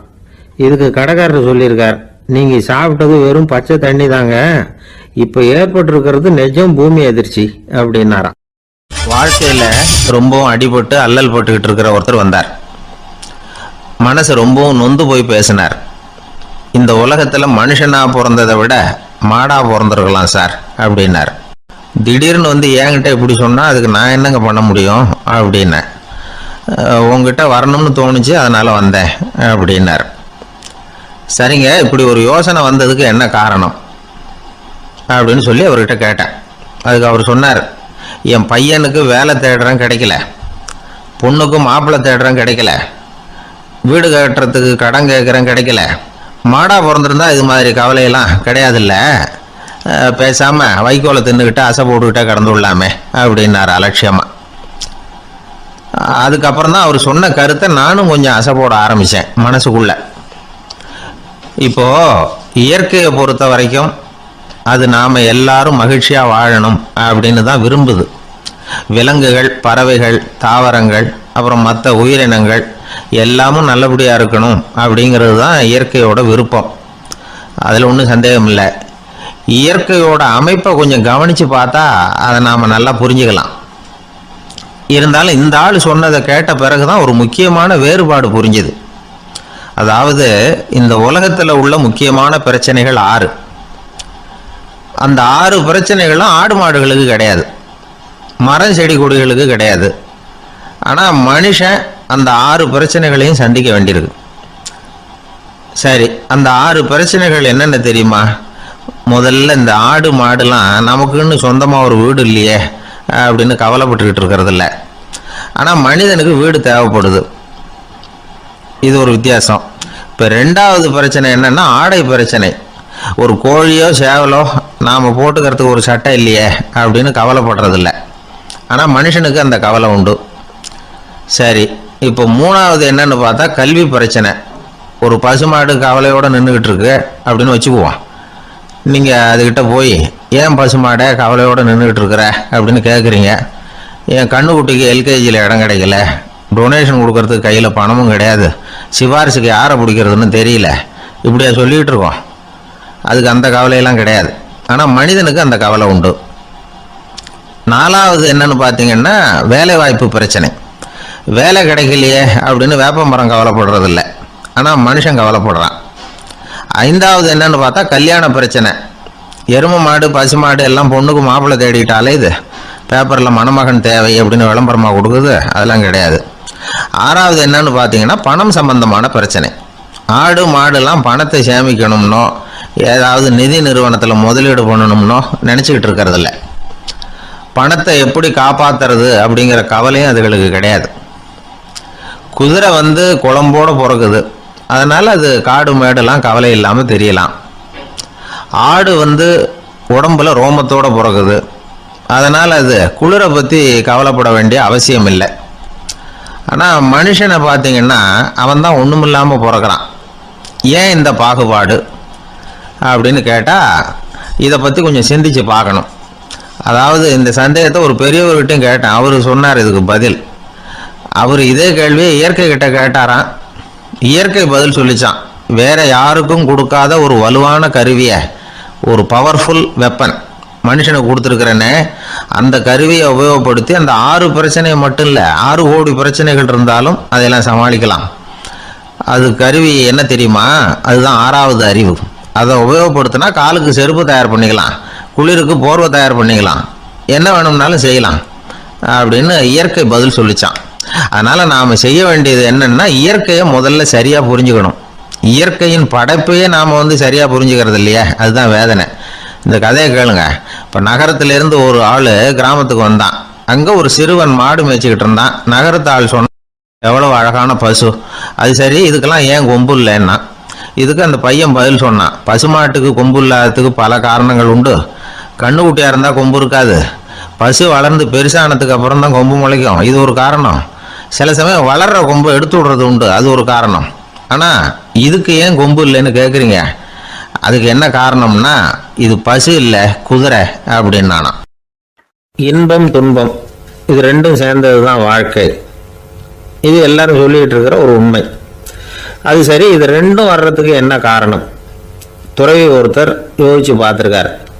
இன்ப துன்பம் தோன்றுவதற்கு முக்கியமாக 6 காரணங்கள் உண்டு அப்படிங்கிறார் அவர். அது என்னங்கிறத நாமளும் தெரிஞ்சு வச்சுக்குவோமே. இப்போ முதல் காரணம் சுயநலம். ஒரு தாயார் தன்னுடைய சுயநலம் கருதி தன்னுடைய மகன் இன்பமாக இருக்கணும்னு ஆசைப்படுறாங்க. மகனும் அப்படியே ஆசைப்படுறான். அதனால தாயாரின் இன்ப துன்பங்களை பார்த்துட்டு மகனும் இன்ப துன்பம் அடையிறான். அந்த அம்மாவுக்கும் அதே நிலைமை தான். ரெண்டாவது காரணம் உறவு. நான் துறவியான பிறகு கூட உறவுங்கிற காரணத்தினால தான் தாயாருடைய சுக துக்கங்களை கண்டு நானும் சுக துக்கம் அடைகிறேன். என் தாயாருடைய நிலைமையும் இதுதான் அப்படிங்கிறார் ஒரு துறவி. மூணாவது காரணம் என்னன்னா அறிமுகம். எனக்கு அறிமுகமான ஒருத்தரை ரயில் நிலையத்தில் சந்திக்கிறேன். அவர் தன்னுடைய பணப்பையை எங்கேயோ தொலைச்சி விட்டு வருத்தப்பட்டுக்கிட்டு இருக்கிறார். நானும் வருத்தப்படுறேன். அந்த சமயத்தில் யாரோ ஒருத்தர் இதுதானே அவங்க பணப்பை அப்படின்னு சொல்லி கொண்டாந்து நீட்டுறார்.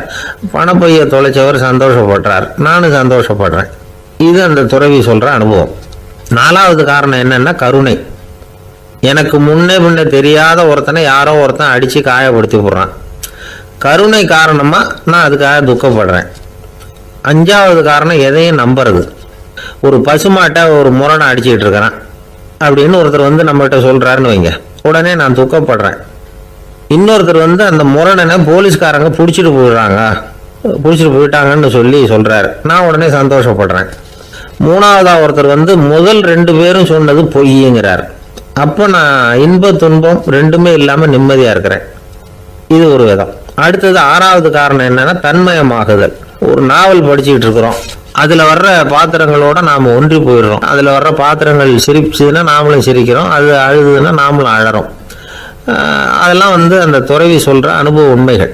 இன்ப துன்பம் இது ரெண்டும் தோன்றுவதற்கு சுயநலம், உறவு, அறிமுகம், கருணை, எதையும் நம்புறது, தன்மயமாகிறது, இது எல்லாம் தான் முக்கிய காரணம் அப்படின்னு அவர் சொல்கிறார். ஆக கூடி ஒட்டு மொத்தமாக யோசனை பண்ணி பார்த்தா பிற பொருள்கள் மீது பற்றுதல் காரணமாக தான் நாம் வந்து இன்ப துன்பம் அடையிறோம் அப்படிங்கிறத புரிஞ்சிக்க முடியுது. மனுஷன் வந்து இன்ப துன்பம் அடையிறதுக்கு 7வது காரணம் கூட ஒன்று உண்டு அப்படின்னு சொல்லிகிட்டே வந்தார் ஒருத்தர். அது என்ன அப்படின்னு கேட்டோம். அதுதான் சார் இந்த நீங்கள் சொல்லிட்டு வர்ற இன்று ஒரு தகவல்னார். எப்படி சொல்கிறீங்கன்னு கேட்டோம்.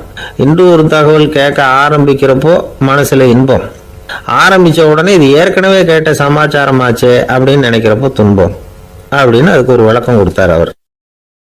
ஒரு சராசரி மனிதனுடைய இயல்பு என்ன?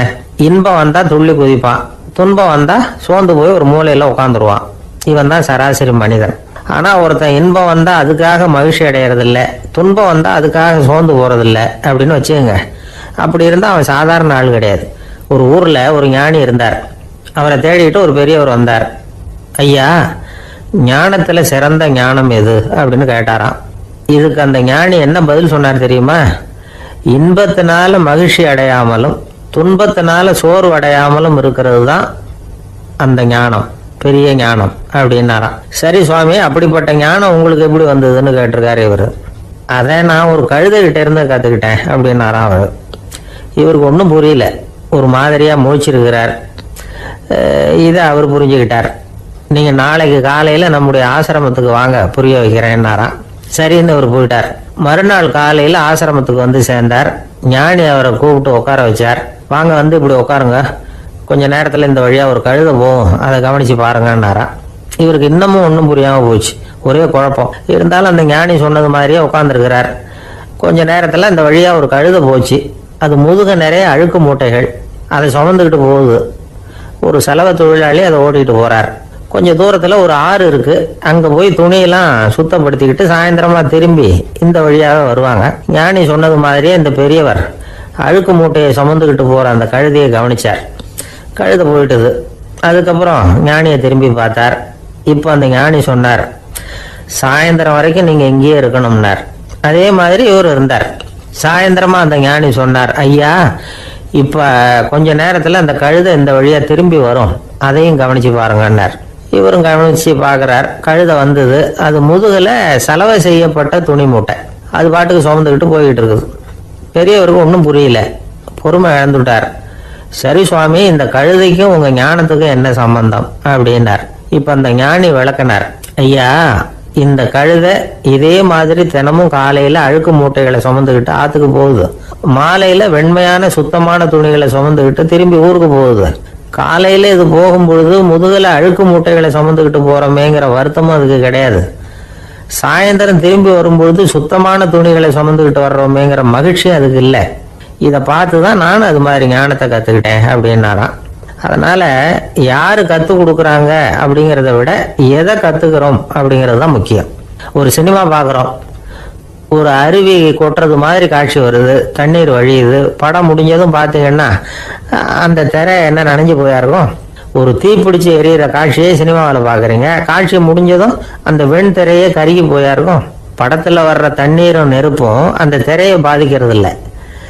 நாம் அந்த திரை மாதிரி இருக்கிறதுக்கு கற்றுக்கணுமா. அந்த பக்குவம் வந்துட்டதுன்னா இன்பமும் துன்பமும் நம்ம எதுவும் செய்யாது. ஒரு சினிமாவை பார்க்குற வரைக்கும் சிரிக்கலாம், அழலாம். பார்த்துட்டு வெளியில் வரும்போது அழுதுகிட்டே வரக்கூடாது. ஒருத்தர் வந்தார், அப்படி படம் முடிஞ்சு வெளியில் வரும்பொழுது அருவி மாதிரி கண்ணீர் சிந்திக்கிட்டே வரார். ஏன் சார் படம் அவ்வளவு சோகமா அப்படின்னு கேட்டார். இன்னொருத்தர், இல்லை சார் கூட்டம் ரொம்ப குறைச்சல் சார், மொத்தம் படம் பார்க்க வந்தவங்களே 15 பேர் தான் சார் அப்படின்னார் கண்ணீரை தொடச்சிக்கிட்டே. அதுக்கு நீங்க ஏன் சார் அழறீங்கன்னு கேட்டார் அவரு. இந்த படத்தோட தயாரிப்பாளரே நான் தான் சார் அப்படின்னாரா இவர். இந்த உலகத்துல உண்மையாவே வேதாந்தம் பேசுறவங்களும் உண்டு, உள்ளுக்குள்ள வேற மாதிரி இருந்துக்கிட்டு வெளியில வேதாந்தம் பேசுறவங்களும் உண்டு. ஒரு ஆள் இருந்தார், அவரு ஒரு கடை வச்சு வியாபாரம் பண்ணிக்கிட்டு இருந்தார். மகா கஞ்சன், யாருக்கும் எந்த உதவியும் செய்ய மாட்டார். எச்சில் கையென்ன ஈர கையை கூட உதற மாட்டார், அப்படிப்பட்ட மனுஷன். அந்த ஊருக்கு ஒரு முனிவர் வந்துகிட்டு இருந்தார். வருஷத்துக்கு ஒரு தடவை வருவார், ஒரு நாள் 2 நாள் இருப்பார், அப்புறம் போயிடுவார். அந்த முனிவர் வர்றப்போலாம் இந்த ஆள் எழுந்திரிச்சு ஓடி போய் அவரை வரவேற்பான். ரொம்ப பெரிய வேதாந்தி மாதிரி அவர்கிட்ட பேசிக்கிட்டு இருப்பான். காயமே இது போய் வெறும் காற்றடைத்த பையும்மா, தர்மம் தலைகாக்கும்மா. பணம் என்ன சார் பணம், இன்னைக்கு ஒருத்தன் கையில் இருக்கும், நாளைக்கு ஒருத்தன் கையில் இருக்கும், எல்லாம் மாயம். எனக்கு தான் இன்னமும் இந்த சம்சார பந்தத்திலிருந்து விடுபடுறதுக்கு நேரம் வரலேம்மா. அந்த முனிவரும் இந்த ஆள் இப்படி சொல்றத கேட்ட உடனே, ஏப்பா அப்படி சொல்ற, இப்போ கூட நீ சரின்னு சொல்லு, உனக்கு தீட்சை கொடுத்து இதுல இருந்து விடுபடுற ஞானத்தை போதிக்கிறேன் பார். உடனே அந்த ஆள் என்ன சொல்லுவான் தெரியுமா, ஐயோ சாமி இப்போ அது எப்படிங்க முடியும், பிள்ளைங்கள்லாம் சின்ன சிறுசுங்க, அதுகளுக்கெல்லாம் ஒரு கல்யாணம் காட்சின்னு செஞ்சு கடமையை முடிச்சுட்டா நீங்க சொல்றபடி செஞ்சு விடலாமா. சரின்னு முனிவர் போயிடுவார். அடுத்த வருஷம் வருவார். இவன் வழக்கம் போல வேதாந்தம் பேசுவான். சரி தீட்சை கொடுக்குறேன் வா அம்பார். பேரம்பேத்தியை பார்க்கணும், கோர்ட்ல கேஸ் ஒன்று இருக்கு, அது முடியணும் அப்படின்னு தயங்க ஆரம்பிச்சிருவான். எல்லாம் சொல்லுவான், ஆனா குடிக்கிறதுக்கு தண்ணி கூட கொடுக்க மாட்டான். ரொம்ப வருஷம் கழிச்சு மறுபடியும் ஒரு நாள் அந்த ஊருக்கு முனிவர் வந்தார். இவன் கடைக்கு வந்தார். அப்புறம் அங்க கல்லாவில் நம்ம ஆள் இல்லை, அவன் புள்ள தான் உட்காந்துருக்கிறான். அப்பாவை போலவே புள்ளையும் எழுந்திரிச்சு ஓடியாந்து முனிவரை வரவேற்றான். அப்பா எங்கன்னு விசாரிச்சாரு முனிவர். ஐயோ அதை ஏன் கேட்குறீங்க சாமி, உங்ககிட்ட தீட்சை வாங்கி இந்த சம்சார பந்தத்திலேருந்து விடுதலை பெறணும்னு சொல்லிக்கிட்டே இருப்பார், அது நிறைவேறாமலே போய் சேர்ந்துட்டார். போன மாதம் ஒரு நாள் திடீர்னு நெஞ்சு வலிக்குதுன்னார், அவ்வளவுதான் போட்டுன்னு போயிட்டார் அப்படின்னு புலம்புனான் பையன். இதை கேட்டதும் முனிவர் சிரிச்சாரான். அவன் எங்கடா போவான், உன் அப்பா எங்கேயும் போகல, இதோ வாழை ஆட்டிக்கிட்டு உன் காலடியிலே இருந்துகிட்டு இருக்கான் பார் அப்படின்னு சொல்லி அங்கே நின்றுகிட்டு இருந்த ஒரு நாயை சுட்டி காட்டினாரான். என்ன சாமி சொல்றீங்க அப்படின்னு ஆச்சரியமா கேட்டிருக்கான் பையன். உடனே முனிவர் அந்த நாயோட தலையில ஒரு தட்டு தட்டி பேசுறா அப்படின்னாரான். உடனே அந்த நாய் வேதாந்தம் பேச ஆரம்பிச்சுட்டு தான், காயமே இது போய் வெறும் காற்றடைத்த பைய அப்படின்னு தான். முனிவர் சொன்னார், அடே இப்போ ஒன்றும் கெட்டு போகல, நீ விரும்புனா சொல்லு, உனக்கு தீட்சை கொடுத்து என் பின்னாடியே அழைச்சிட்டு போயிடுறேன், அங்கே அழைச்சிட்டு போய் உனக்கு ஞானத்தை போதிக்கிறேன், வர்றியா அப்படின்னு கேட்டிருக்காரு. உடனே அந்த நாய் சொல்லிச்சான், ஐயோ அதை ஏன் கேட்குறீங்க சாமி, நான் உண்ணாம தின்னாம ஏராளமான சொத்து சேர்த்து வச்சுட்டேன், என் பிள்ளைங்க அதோட பெருமை தெரியாம ராத்திரி நேரம்லாம் கதவை திறந்து போட்டுட்டு தூங்கிடுவாங்க, அதனால இப்படி நாயா பிறந்து ராத்திரி பகலாக சுற்றி சுற்றி காவல் காத்துட்டு கிடக்கிறேன், இப்போ எப்படி சாமி வர முடியும் அப்படின்னு கேட்டுதான். அறியாமையிலேயே சுகம் கண்டு இப்படி இருக்கிற ஆளுங்களுக்கு எப்படி விடுதலை கிடைக்கும், எப்போ விடுதலை கிடைக்கும் அப்படின்னு கேட்குறார் தசாவதானி, திருக்குறள் பேர் ராமையா. அவர் கேட்கறது நியாயம் தானே. இந்த காலத்து பையன் ஒருத்தன் அப்பா கிட்ட சொன்னான், அப்பா இன்னைக்கு நான் 1 ரூபா மிச்சப்படுத்தி விட்டேன் அப்படின்னு. நானும் அப்படியா என்னடா பண்ணேன்னு கேட்டிருக்காரு அப்பா. டவுன் பஸ்ஸில் ஏறாமல் அது பின்னாடியே ஓடியாந்தேன், 1 ரூபா மிச்சம் தானே அப்படின்றான். அட பாவி, ஒரு ஆட்டோ பின்னாடி ஓடியாந்துருந்தா 10 ரூபா மிச்சமாயிருக்குமே, வேஸ்ட் பண்ணிட்டியே அப்படின்னாரான் அந்த அப்பா. ஒரு மனுஷனுக்கு 3 விதத்தில் கர்வம் உண்டாகிறதுக்கு வாய்ப்பு உண்டு. பணம், பதவி, புகழ். பணம் அதிகமாக வந்தால் கர்வம் வரலாம், பதவி பெருசாக வந்துட்டுதுன்னா கர்வம் வரலாம், புகழ் அதிகமாக போனாலும் கர்வம் வரலாம். இந்த 3 வகையான கர்வத்துக்கும் இடம் கொடுக்காம இருக்கிறாங்க பாருங்க, அவங்க தான் சிறந்த மனிதர்கள். ஒரு பெரிய பொறுப்பில் இருக்கிறவங்களுக்கு கர்வம் வந்துடக்கூடாது. அப்படி வந்துட்டுதுன்னா அது எல்லாருக்கும் இடைஞ்சல். ஒரு ராஜா இருந்தார், அவர் ஒரு நாள் தன்னுடைய தலைநகரத்தை சுற்றி வந்துகிட்டு இருந்தார். ஒரு இடத்துல ஒரு அழகான நிலத்தை பார்த்தார். ஆஹா, இந்த இடத்துல நமக்குன்னு ஒரு மாளிகையை கட்டினா எவ்வளோ நல்லா இருக்கும் அப்படின்னு நினைச்சார். ராஜா நினைச்சா அது முடியாத காரியமா? சரி, இந்த நிலம் யாருக்கு சொந்தம்னு விசாரிங்க அப்படின்னார் பக்கத்தில் இருந்தவங்க கிட்ட.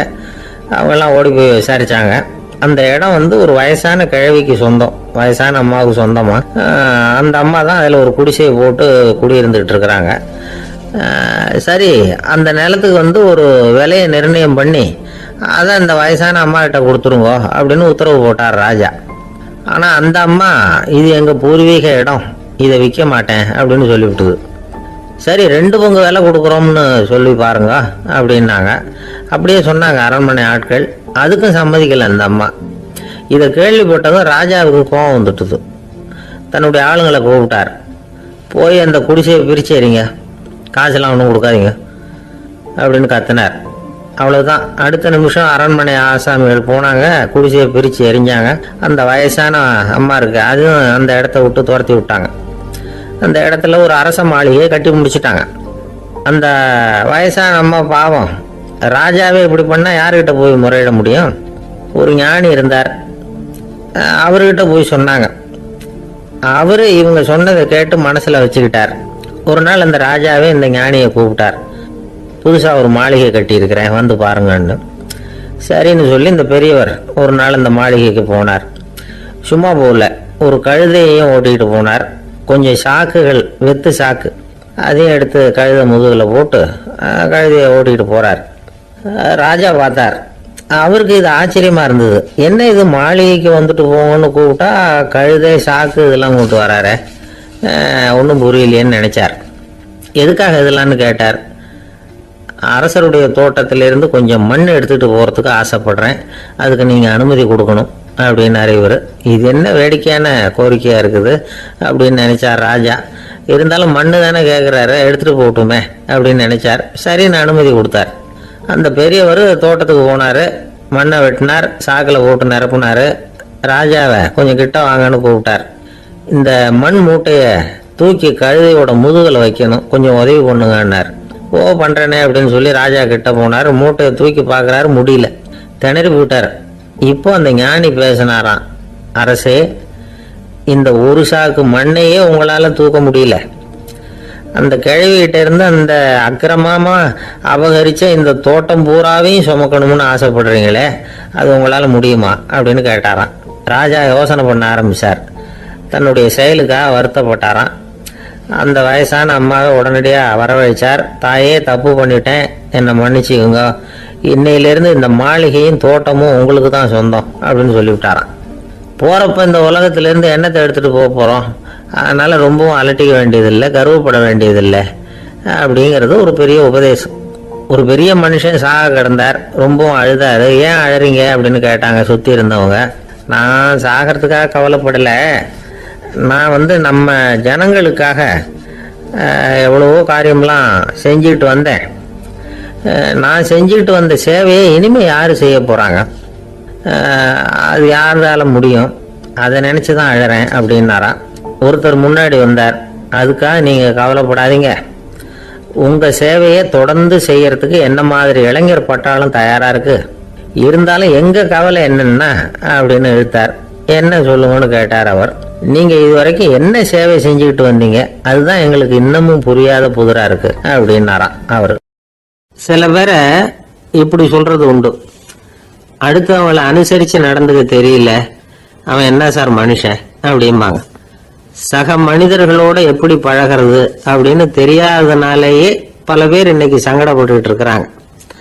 வசதி வாய்ப்பெல்லாம் சரியா இருக்கும், ஆனால் வாழ்க்கை சரியா இருக்காது. இன்னொருத்தர்கிட்ட எப்படி பேசுறது பழகிறதுங்கிறது தெரியாததுனால தான் இந்த அவஸ்தை. சரி, இந்த அவஸ்தை இல்லாமல் வாழறது எப்படி? இதுக்கு அனுபவசாலிகள் சில வழிமுறைகளை சொல்றாங்க. அதெல்லாம் என்னென்னங்கிறத இப்போ தெரிஞ்சுக்குவோம். முதல்ல நம்ம நாக்கு நம்ம கண்ட்ரோல்ல இருக்கணும். வார்த்தைகளை கொட்டி விட்டு அதுக்கப்புறம் அள்ள முடியாம கடந்து கஷ்டப்படக்கூடாது. எப்படி பேசுறோங்கிறதும் முக்கியம், பேசுறப்ப எப்படி முகத்தை வச்சிருக்கிறோங்கிறதும் முக்கியம். அன்பா பேசினாலும் நல்லா இருக்கும்.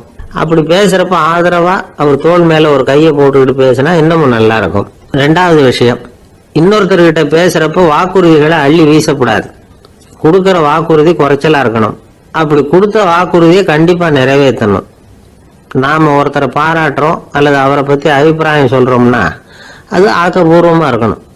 நம்ம பாராட்டு அல்லது விமர்சனம் அடுத்தவருடைய முன்னேற்றத்துக்கு உதவுறது மாதிரி இருக்கணும். நாம சொல்றதை கேட்டுட்டு அவன் தலையில கையை வச்சுட்டு உட்காந்துடக்கூடாது. எப்பவும் உற்சாகமா இருக்கணும், முகம் மலர்ச்சியா இருக்கணும். மனுஷன் இருந்தா வருத்தம், கவலை, ஏமாற்றம் எல்லாம் இருக்கதான் செய்யும். அதெல்லாம் மனசுல இருக்கட்டும். அந்த வருத்தமும் கவலையும் ஏமாற்றமும் சேர்ந்துக்கிட்டு நம்ம முகத்துல இருக்கிற மலர்ச்சியை மூடி மறைக்கிறதுக்கு நாம இடம் கொடுத்துடக்கூடாது. எந்த விஷயத்தை பத்தி யாருகிட்ட பேசினாலும் வெளிப்படையா பேசணும். திறந்த மனசோட பேசணும். மூடி மறைச்சி முன்னு மூங்கிக்கிட்டு இருக்கக்கூடாது. இன்னொருத்தர்கிட்ட பேசுறப்போ விவாதம் பண்ணுங்க, அது தப்பு இல்லை. ஆனா வாதாடிக்கிட்டு இருக்கக்கூடாது. அதாவது என்ன சொல்றாங்கன்னா, டிஸ்கஸ் பண்ணலாம், ஆர்கியூ பண்ணக்கூடாது. நம்ம கிட்ட இருக்கிற நல்ல குணங்களை நாம எடுத்து சொல்லிட்டு இருக்கக்கூடாது. அந்த நல்ல குணங்களே நம்மளை பத்தி எடுத்து சொல்லணும். அது மாதிரி நடந்துக்கணும். அதே மாதிரி அடுத்தவங்க கிட்ட உள்ள கெட்ட குணங்களை பத்தி அவசியம் இல்லாம நாம பேச வேண்டியதில்லை. உங்களை பத்தி யாராவது தப்பா பேசுறாங்களா, அப்படி அவங்க பேசுறதுல உண்மை இல்லையா அப்படின்னா அதை நீங்க பொருட்படுத்த வேண்டியதில்லை, விட்டுடலாம். அது தானா போயிடும். ஒரு 4-5 பேரோட பேசிக்கிட்டு இருந்தீங்கன்னா எல்லாருக்கும் முக்கியத்துவம் கொடுங்க. யாரையும் அலட்சியப்படுத்தாதீங்க. தமாஷா பேசலாம். ஆனா உங்க தமாஷ் அடுத்தவங்களை கேலி பண்றதா இருக்கக்கூடாது. நமக்கு கிடைக்க வேண்டியது கிடைக்கலையே அப்படிங்கிற தவிப்பு நம்ம கிட்ட இருக்கக்கூடாது. அது தேவையில்லை. உங்க செயல்பாடுகள் தெளிவா இருக்கட்டும். பாராட்டு தானா உங்களை தேடிட்டு வரும். இன்னொரு மனுஷனுடைய மனசுல கௌரவமான ஒரு இடத்த பிடிக்கணும்னா நாம இந்த குணத்தை எல்லாம் நம்ம கிட்ட வளர்த்துக்கணும். இதெல்லாம் அனுபவசாலிகள் சொல்லி இருக்கிற குறிப்புகள். இந்த குறிப்புகளை சரியா புரிஞ்சுக்கணும். அது முக்கியம். தப்பா புரிஞ்சுக்கிட்டா என்ன ஆகும் தெரியுமா? இதை கேளுங்க. ஒருத்தர் வந்தார். சார், அடுத்தவங்க தோள் மேல கையை போட்டுக்கிட்டு அன்பா பேசணும்னு சொன்னீங்க. அப்படிதான் பேசினேன். அவரு முதுக கூட தட்டி கொடுத்தேன். என் வேலை போயிட்டுது சார், வீட்டுக்கு அனுப்பிச்சுட்டாங்க அப்படின்னார். யாருக்கிட்ட அப்படி பேசுனீங்கன்னு கேட்டோம். என் முதலாளி கிட்ட சார் அப்படிங்கிறார் ரொம்ப சோகமா. எனக்கு இது மட்டும்தான் சார் தெரியும், இதை தவிர வேற எதுவும் தெரியாது அப்படின்னு சொல்லிக்கிட்டே காலம் தள்ளுறவங்க ரொம்ப பேர். அவங்க எல்லாம் கஷ்டப்பட வேண்டியிருக்கும். ஒருத்தர் தன்னுடைய தொழிலில் ரொம்ப கெட்டிக்காரராக இருக்கலாம். அதுக்காக எப்பவும் அதே ஞாபகத்தில் இருந்துக்கிட்டு உலகியல் அறிவு இல்லாமல் இருந்துடக்கூடாது. அது ஆபத்து. இதுக்காக நம்ம தாத்தா பாட்டிலாம் ஒரு கதை சொல்லுவாங்களே, கேள்விப்பட்டிருக்கீங்களா? ஒரு சமயம் ஒரு 4 பேர் சேர்ந்து வெளியூருக்கு பிரயாணம் போனாங்களாம். அந்த 4 பேர் எப்படி தெரியுமா? ஒருத்தர் வேதாந்தி, இன்னொருத்தர் சங்கீத வித்வான், 3வது ஆள் வைத்தியர், 4வது ஆள் ஜோசியர். இவங்க 4 பேரும் நண்பர்கள். அதனால சேர்ந்து புறப்பட்டாங்க. வழியில் ஒரு ஊரில் தங்கினாங்க. இருட்டி போச்சு. அதனால இன்னைக்கு ராத்திரி இங்கேயே தங்கி இருந்துட்டு நாளைக்கு புறப்படலாம் அப்படின்னு தீர்மானம் பண்ணாங்க. சாப்பாட்டுக்கு என்ன பண்ணுறது? அங்கேயே கடத்தெருவுக்கு போய் சாமான்லாம் வாங்கியாந்து சமைச்சு சாப்பிட்லாம்னு முடிவு பண்ணாங்க. 4 பேர் இருக்கிறதுனால ஆளுக்கு ஒரு காரியமாக செய்யலாம் அப்படின்னு வேலையை பிரிச்சுக்கிட்டாங்க. வைத்தியர் கரிகாய் வாங்க போனார். வேதாந்தி எண்ணெய் வாங்க போனார். ஜோசியர் பலசரக்கு வாங்க போனார். சங்கீத வித்வானுக்கு சமைக்கிற வேலை. எல்லாம் சரி. ஆனால் நடந்தது என்ன தெரியுமா? கடைத்தெருவுக்கு காய்கறி வாங்க போனார்ல வைத்தியர், அங்கே போய் மார்க்கெட்டில் பார்த்தார். ஒவ்வொரு கறிகாயாக எடுத்து பார்த்தார். இது பித்தம், உடம்புக்கு ஒத்துக்காது. இது வாயு, உடம்பு ஒத்துக்காது அப்படின்னு ஒவ்வொன்றா தள்ளினார். கடைசியில் ஒன்றுமே தேரல. வெறுங்கையோட திரும்பி வந்துகிட்டு இருக்கிறார். எண்ணெய் வாங்க போனார வேதாந்தி, அவர் ஒரு தொன்னையில் எண்ணெயை வாங்கினார். பேசாமல் அதை எடுத்துகிட்டு வர வேண்டியது தானே, முடியல. அவருடைய வேதாந்த மூளை சிந்திக்க ஆரம்பிச்சுட்டுது. இந்த தொன்னைக்கு எண்ணெய் ஆதாரமா அல்லது எண்ணெய்க்கு தொன்னை ஆதாரமா அப்படிங்கிற ஆராய்ச்சியில் இறங்கினார். என்னாச்சு தெரியுமா? அப்படி கவுத்து பார்த்தார். வாங்கின எண்ணெய் பூராவையும் வழியில் கொட்டிவிட்டு வெறும் தொண்டையோடு சேர்ந்தார். பலசரக்கு வாங்க போனார் ஜோசியர். அவர் ஒரு வழியில் பார்த்தாரு. வழியில் வந்தவங்களெல்லாம் அங்கங்கே ஒரு மரத்தடியில் உட்கார வச்சு அவங்களுக்கெல்லாம் ஆர்வம் சொல்ல ஆரம்பிச்சிட்டார். அப்படி ஒவ்வொருத்தராக சொல்லி முடிச்சுட்டு கடத்தருக்கு போய் சேர்ந்தார். இவர் அங்கே போய் சேர்றதுக்குள்ளே ரொம்ப நேரம் ஆகிட்டுது. கடையெல்லாம் பூட்டிட்டு போயிட்டாங்க. என்ன செய்யறது? அவரும் வெறுங்கையோட திரும்பி சேர்ந்தார். சரி, இவங்க கதை தான் இப்படி ஆச்சு. அங்கே சமைக்கிறதுக்காக உட்காந்துருந்தார் சங்கீத வித்வான். அவரு கதை என்னாச்சு தெரியுமா? அங்கே அவர் அடுப்பை பற்ற வச்சு ஒலையை கொதிக்க வச்சார். அதாவது ஒரு பானையில் தண்ணியை ஊற்றி அடுப்பில் வச்சார். அது கொதிக்க ஆரம்பிச்சது. தண்ணி கொதிக்கிற சத்தம் இருக்குதுல்ல, அது இவருக்கு தாளம் போடுறது மாதிரி இருந்தது. ஒரே குஷி, பாட ஆரம்பிச்சுட்டார். பாடிக்கிட்டே உற்சாகமாக கையில் இருந்த கரண்டியால் அந்த பானையில் தட்டினார், தாளம் போடுறதா நினச்சிக்கிட்டு. அவ்வளவுதான், பானை பட்டுன்னு உடஞ்சி போச்சு. தலையில் கையை வச்சுக்கிட்டு அவரும் உட்காந்துட்டார். எந்த தொழில் தெரிஞ்சாலும் சரி, அதை புத்திசாலித்தனமாக பயன்படுத்த தெரியலன்னா ஆபத்து தான். அதுக்காக தான் இந்த கதை. ஒரு பஸ்ஸு டிரைவர் ரொம்ப கெட்டிக்காரரு. பஸ்ஸை ரொம்ப திறமையாக ஆபத்து இல்லாமல் ஓட்டுனதுக்காக பரிசுலாம் வாங்கினவர். அவரே ஒரு படகு ஓட்டுறதுக்காக அழைச்சிட்டு போயிருக்கிறாங்க, மோட்டார் படகு. அதையும் ரொம்ப திறமையாக தான் ஓட்டிகிட்டு போயிருக்கிறாரு. நடுக்கடலில் போனதும் படகு நின்று போச்சு. மோட்டாரில் ஏதோ கோளாறு. என்ன செய்யலாம் அப்படின்னு அந்த டிரைவரை கேட்டிருக்கிறாங்க படகுல இருந்தவங்கெல்லாம். அப்போ அவர் சொன்னாராம், கவலைப்படாதீங்க, ஒன்றும் பிரச்சனை இல்லை, எல்லாரும் கொஞ்சம் கீழே இறங்கி பின்னாடி தள்ளுங்க, மோட்டார் ஸ்டார்ட் ஆகிடும் அப்படின்னாராம். ஒருத்தன் வேகமாக ஓடி வந்தான். ஏப்பா அப்படி தலை தெறிக்க ஓடி வர்றேன்னு கேட்டேன். பின்னாடி துரத்திக்கிட்டு வருது சார் அப்படின்னா. ஏதாவது நாய் துரத்திக்கிட்டு வருது போல இருக்கு அப்படின்னு நினச்சி அவனுக்கு பின்னாடி பார்க்குறேன். கண்ணுக்கு எட்டின தூரம் வரைக்கும் எதுவுமே தெரியல. ஏன்பா எதுவும் ஒன்றை துரத்துறது மாதிரி தெரியலையே என்ன, நல்லா பாருங்க சார் அப்படின்னா. பார்த்துட்டு தான் சொல்கிறேன் என்ன. இதோ பாருங்க சார், இதுதான் என்ன துரத்துது அப்படின்னு அவன் காட்டுறான். அவன் சுட்டி காட்டின இடத்துல பார்த்தா அங்கே அவனுடைய நிழல் தான் தெரியுது. என்னப்பா சொல்கிற அப்படின்னு சொல்லி அவனை சந்தேகமாக பார்த்தேன். அதுக்கப்புறம் தான் அவன் விவரமாக பேசினான். சார், எனக்கு என் நிழலை கண்டா பிடிக்கிறது இல்லை. எப்போ பார்த்தாலும் இது என்னையே பின்தொடர்ந்து வந்துக்கிட்டு இருக்குது. இதை என்னால் சகிக்கவே முடியல. இதை என்கிட்ட இருந்து பிரிக்கிறதுக்கு எவ்வளவோ முயற்சிகள்லாம் பண்ணி பார்த்துட்டேன், முடியலன்னா. அப்படி என்னென்ன முயற்சிகள் பண்ணினேன் அப்படின்னு கேட்டேன். அவன் என்னென்ன செஞ்சாங்கிறத விவரமாக சொன்னான். அவன் என்ன பண்ணியிருக்கிறான், ஒரு பெரிய குழியை தோண்டி அதில் தன்னுடைய நிழலை புதைச்சிருவோம் அப்படின்னு முடிவு பண்ணிட்டு மண்வெட்டி எடுத்துக்கிட்டு தோட்டத்து பக்கம் போயிருக்கான். ஆழமாக ஒரு குழியை தோண்டியிருக்கான். குனிஞ்சு பார்க்குறான். அந்த குழிக்குள்ளே தன்னுடைய நிழல் தெரியுது. ஆஹா, இதுதான் சமயம், நிழல் இப்போ குழிக்குள்ளே இருக்கு, மண்ணை போட்டு மூடி போடலாம் அப்படின்னு நினச்சிக்கிட்டு கொஞ்சம் மண்ணை அள்ளி போட்டான். பார்த்தா இப்போ அந்த நிழல் அந்த மண்ணுக்கு மேலே வந்து நிற்கிது. இது ஏதுடா ரொம்ப போச்சு அப்படின்னு அவசரமாக மண்ணை வாரி போட்டு மூடி பார்க்குறான். குழி பூராவும் மூடி விட்டு பார்க்குறான். மறுபடியும் நிழல் மேலே வந்து உட்காந்துக்கிட்டு இருக்குது. சரி, இதை குழியில் புதைக்க முடியாது அப்படின்னு முடிவு பண்ணிட்டு இதை இங்கேயே இப்படியே விட்டுட்டு ஒரே ஓட்டமாக ஓடி போடுவோம் அப்படின்னு நினச்சி எடுத்தான் ஓட்டம். அது காலை நேரம். இவன் மேற்க நோக்கி ஓடிக்கிட்டு இருக்கிறான். ஓடி ஓடி பார்க்குறான், நிழல் இவனை விட வேகமாக இவனுக்கு முன்னாடி ஓடிக்கிட்டு இருக்கு. சரி, திரும்பி ஓடி பார்ப்போம் அப்படின்னு நினச்சிக்கிட்டு அப்படியே சடார்னு திரும்பி ஓட ஆரம்பித்தான். பார்த்தான், அப்பாடா நிழலை காணலை. கொஞ்ச தூரம் ஓடி ஒரு இடத்துல நின்று அப்படியே சாவகாசமாக திரும்பி பார்க்குறான். பின்னாடி நின்றுட்டு இருக்குது நிழல். இப்படி ஓடி வந்து தான் இங்கே நம்ம முன்னாடி நின்று தன்னுடைய அவஸ்தையை சொல்லிகிட்டு இருக்கிறான். இந்த நிழலை துரத்துறது அல்லது வெட்டி விடுறது, இதுக்கு ஏதாவது வழி இருக்கா சொல்லுங்க சார் அப்படிங்கிறான். நமக்கு ஒன்றும் புரியல. அந்த நேரம் பார்த்து ஒரு பெரியவர் வந்தார். அவர்கிட்ட யோசனை கேட்டோம், என்ன செய்யலாம்னு. அவர் சொன்னார், இந்த பாருப்பா, நீ அங்கேயும் எங்கேயும் ஓடாத, அப்படியே கீழே படுத்துக்கொண்டார். அது நல்ல உச்சி வேலை. அவன் அப்படியே கீழே படுத்துக்கிட்டான். இப்போ அப்படி இப்படின்னு திரும்பி பார்க்குறான், நிழலை காணலை. அவன் இப்போ தான் நிம்மதியாக இருந்தான். இப்போ அந்த பெரியவர் சொன்னார், எல்லா மனிதர்களுமே இப்படி தான் ஓடிட்டு இருக்கிறாங்க. நான் எனது அப்படிங்கிற ஆணவம் தான் அவங்கள துரத்திக்கிட்டு இருக்கு.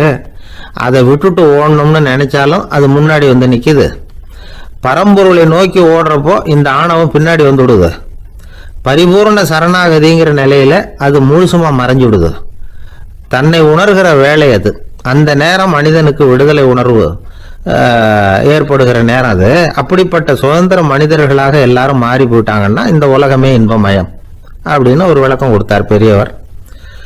நம்மால் ஒருத்தர் வேகமா ஓடி வந்துகிட்டு இருந்தான். ஏன்டா அப்படி ஓடி வர்ற அப்படின்னு கேட்டார் எதிரில் வந்தவர். ஆசை துரத்துது, அதுதான் ஓடி வர்றேன்னா. உனக்கு என்ன ஆசைன்னு கேட்டார். எனக்கு ஒன்றும் ஆசை இல்லைங்க, என்னை எப்படியாவது பிடிச்சிடணும்னு போலீஸ்காரங்களுக்கு ஆசை.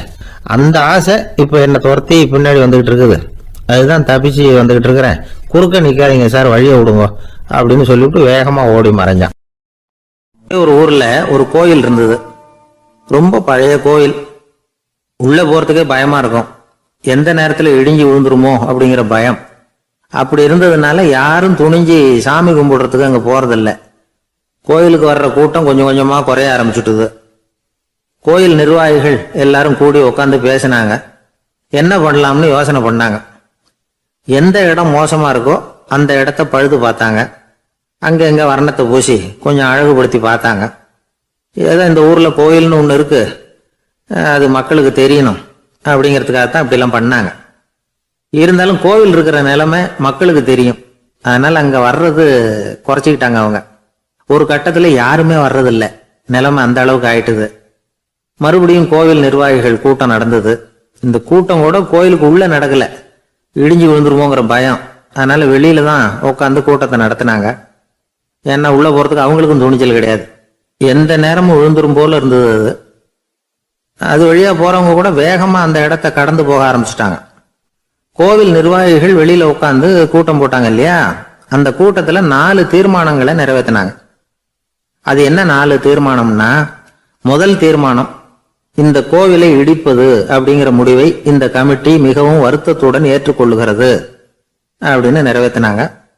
இதுக்கு பதிலா இன்னொரு கோவிலை உடனடியாக கட்டி முடிச்சுடணுங்கிறது 2வது தீர்மானம். 3வது தீர்மானம் என்ன தெரியுமா, பழைய கோவிலின் கதவுகள், அதிலிருந்து பிரிச்சு எடுக்கிற செங்கல், இதையே புது கோவில் கட்டுவதற்கு பயன்படுத்தி கொள்ள வேண்டியது. பழைய கோவில் இருந்த மாதிரியே அதே வடிவத்துல புது கோவிலையும் கட்ட வேண்டியது. பழைய கோவிலின் அஸ்திவாரத்தை அப்படியே வச்சுக்கிட்டு அதுக்கு மேல நாம கோயிலை கட்டிக்க வேண்டியது. இதுதான் 3வது தீர்மானம். இதையும் கமிட்டி முழு மனசோட ஏத்துக்கிட்டது. இது வரைக்கும் சரி. இப்ப அந்த கமிட்டி 4வதா ஒரு முக்கியமான தீர்மானத்தை கொண்டுகிட்டு வந்து அதையும் ஏகமனதா நிறைவேற்றி விட்டது. அது என்ன தீர்மானம்னா, புதிய கோவில் கட்டி முடிக்கிற வரைக்கும் பழைய கோவிலை இடிக்கிறதில்லை அப்படிங்கிற தீர்மானம். எப்படி இருக்குது பாருங்க இது. பழசை இடிக்காத வரையில அதே இடத்துல புதுசா எப்படி கட்ட முடியும்? பல விஷயங்கள்ல நாம நடந்துகிற முறையும் இப்படிதான் இருக்குதான். வாழ்க்கையில முன்னேறணும்னு ஆசைப்படுவோம், அதே நேரத்துல அந்த முன்னேற்றத்துக்கு எது தடையா இருக்கோ அதை விட்டு விடுறதுக்கும் மனசு வராது. வெளிநாட்டுல ஒரு பெரிய விருந்து நடந்துகிட்டு இருந்துதான். எல்லாரும் மது கோப்பையும் கையுமா அலைஞ்சுகிட்டு இருக்கிறாங்க. ஒருத்தர் மட்டும் கையில எதுவும் இல்லாம ரொம்ப நல்ல பிள்ளையா சாதுவா ஒரு ஓரமா தனியா உட்கார்ந்துருக்கிறார். அவர்கிட்ட நெருங்கி வாங்க மது சாப்பிடலாம் அப்படின்னு கூப்பிட்டாங்களாம். என்ன வற்புறுத்தாதீங்க, நான் என் மனசுக்குள்ள உறுதியா தீர்மானம் பண்ணிவிட்டேன் அப்படின்னாராம். என்ன தீர்மானம் பண்ணிருக்கீங்க அப்படின்னு கேட்டிருக்காங்க. ஏற்கனவே முழு போதையில் இருக்கும் பொழுது மறுபடியும் மது கோப்பையை தொடரதில்லை அப்படின்னு தீர்மானம் பண்ணிருக்கேன் அப்படின்னாராம். ஒரு பள்ளிக்கூடம், அதுல வசதியான வீட்டுக்குள்ள ஒருத்தன் படிச்சுக்கிட்டு இருந்தான். இன்னொரு ஏழை பையனும் அங்க படிச்சுக்கிட்டு இருக்கிறான். இவங்க 2 பேரும் ஒரே தெருவுல தான் இருக்கிறாங்க. பணக்கார வீட்டு பையன் பங்களாவில் இருந்தான். அவனுக்கு வேலை செய்யறதுக்காக சில வேலை ஆட்கள் உண்டு. அதனால அவன் நல்லா சாப்பிடுவான், தூங்குவான். ஏதோ வரணுமேங்கிறதுக்காக பள்ளிக்கூடத்துக்கு வருவான், போவான், அவ்வளவுதான். இந்த ஏழை பையன் இருக்கானே, அவன் அப்படி இல்லை. காலையில எழுந்திருப்பான், உடற்பயிற்சி பண்ணுவான், அவங்க வீட்டுல கிடைக்கிற சாதாரண உணவு அதை அளவோட சாப்பிடுவான், வீட்டுல உள்ள வேலைகளையும் செய்வான், பள்ளிக்கும் தவறாம வந்துருவான். அவனுக்கு கூட பிறந்த சகோதர சகோதரிகள் 8 பேர். எல்லாரும் தன்னம்பிக்கையோட அவங்க வேலையை செஞ்சுக்கிட்டு இருந்தாங்க. இந்த பையன் எப்பவும் உண்மையதான் பேசுவான், கடமையை ஒழுங்கா செய்வான். ஆசிரியர்களுக்கு இவனை ரொம்ப பிடிக்கும். அதனால இவன் அந்த பள்ளிக்கூடத்து மாணவர் தலைவனா ஆக்கியிருந்தாங்க. இது அந்த பெரிய இடத்து பையனுக்கு பிடிக்கல. மாணவர் தலைவனுக்கு பணிஞ்சு போறதுக்கும் அவனுக்கு விருப்பம் இல்லை. ஒரு நாள் வகுப்புல ஆசிரியர் எல்லா மாணவர்களுக்கும் ஒரு வேலை கொடுத்தார். எல்லாரும் அதை சுறுசுறுப்பா செஞ்சுக்கிட்டு இருக்கிறாங்க. இவன் மட்டும் சோம்பலா உட்காந்துருக்கிறான். ஆசிரியர் அந்த பக்கமா வந்தார், இதை பார்த்துட்டார்.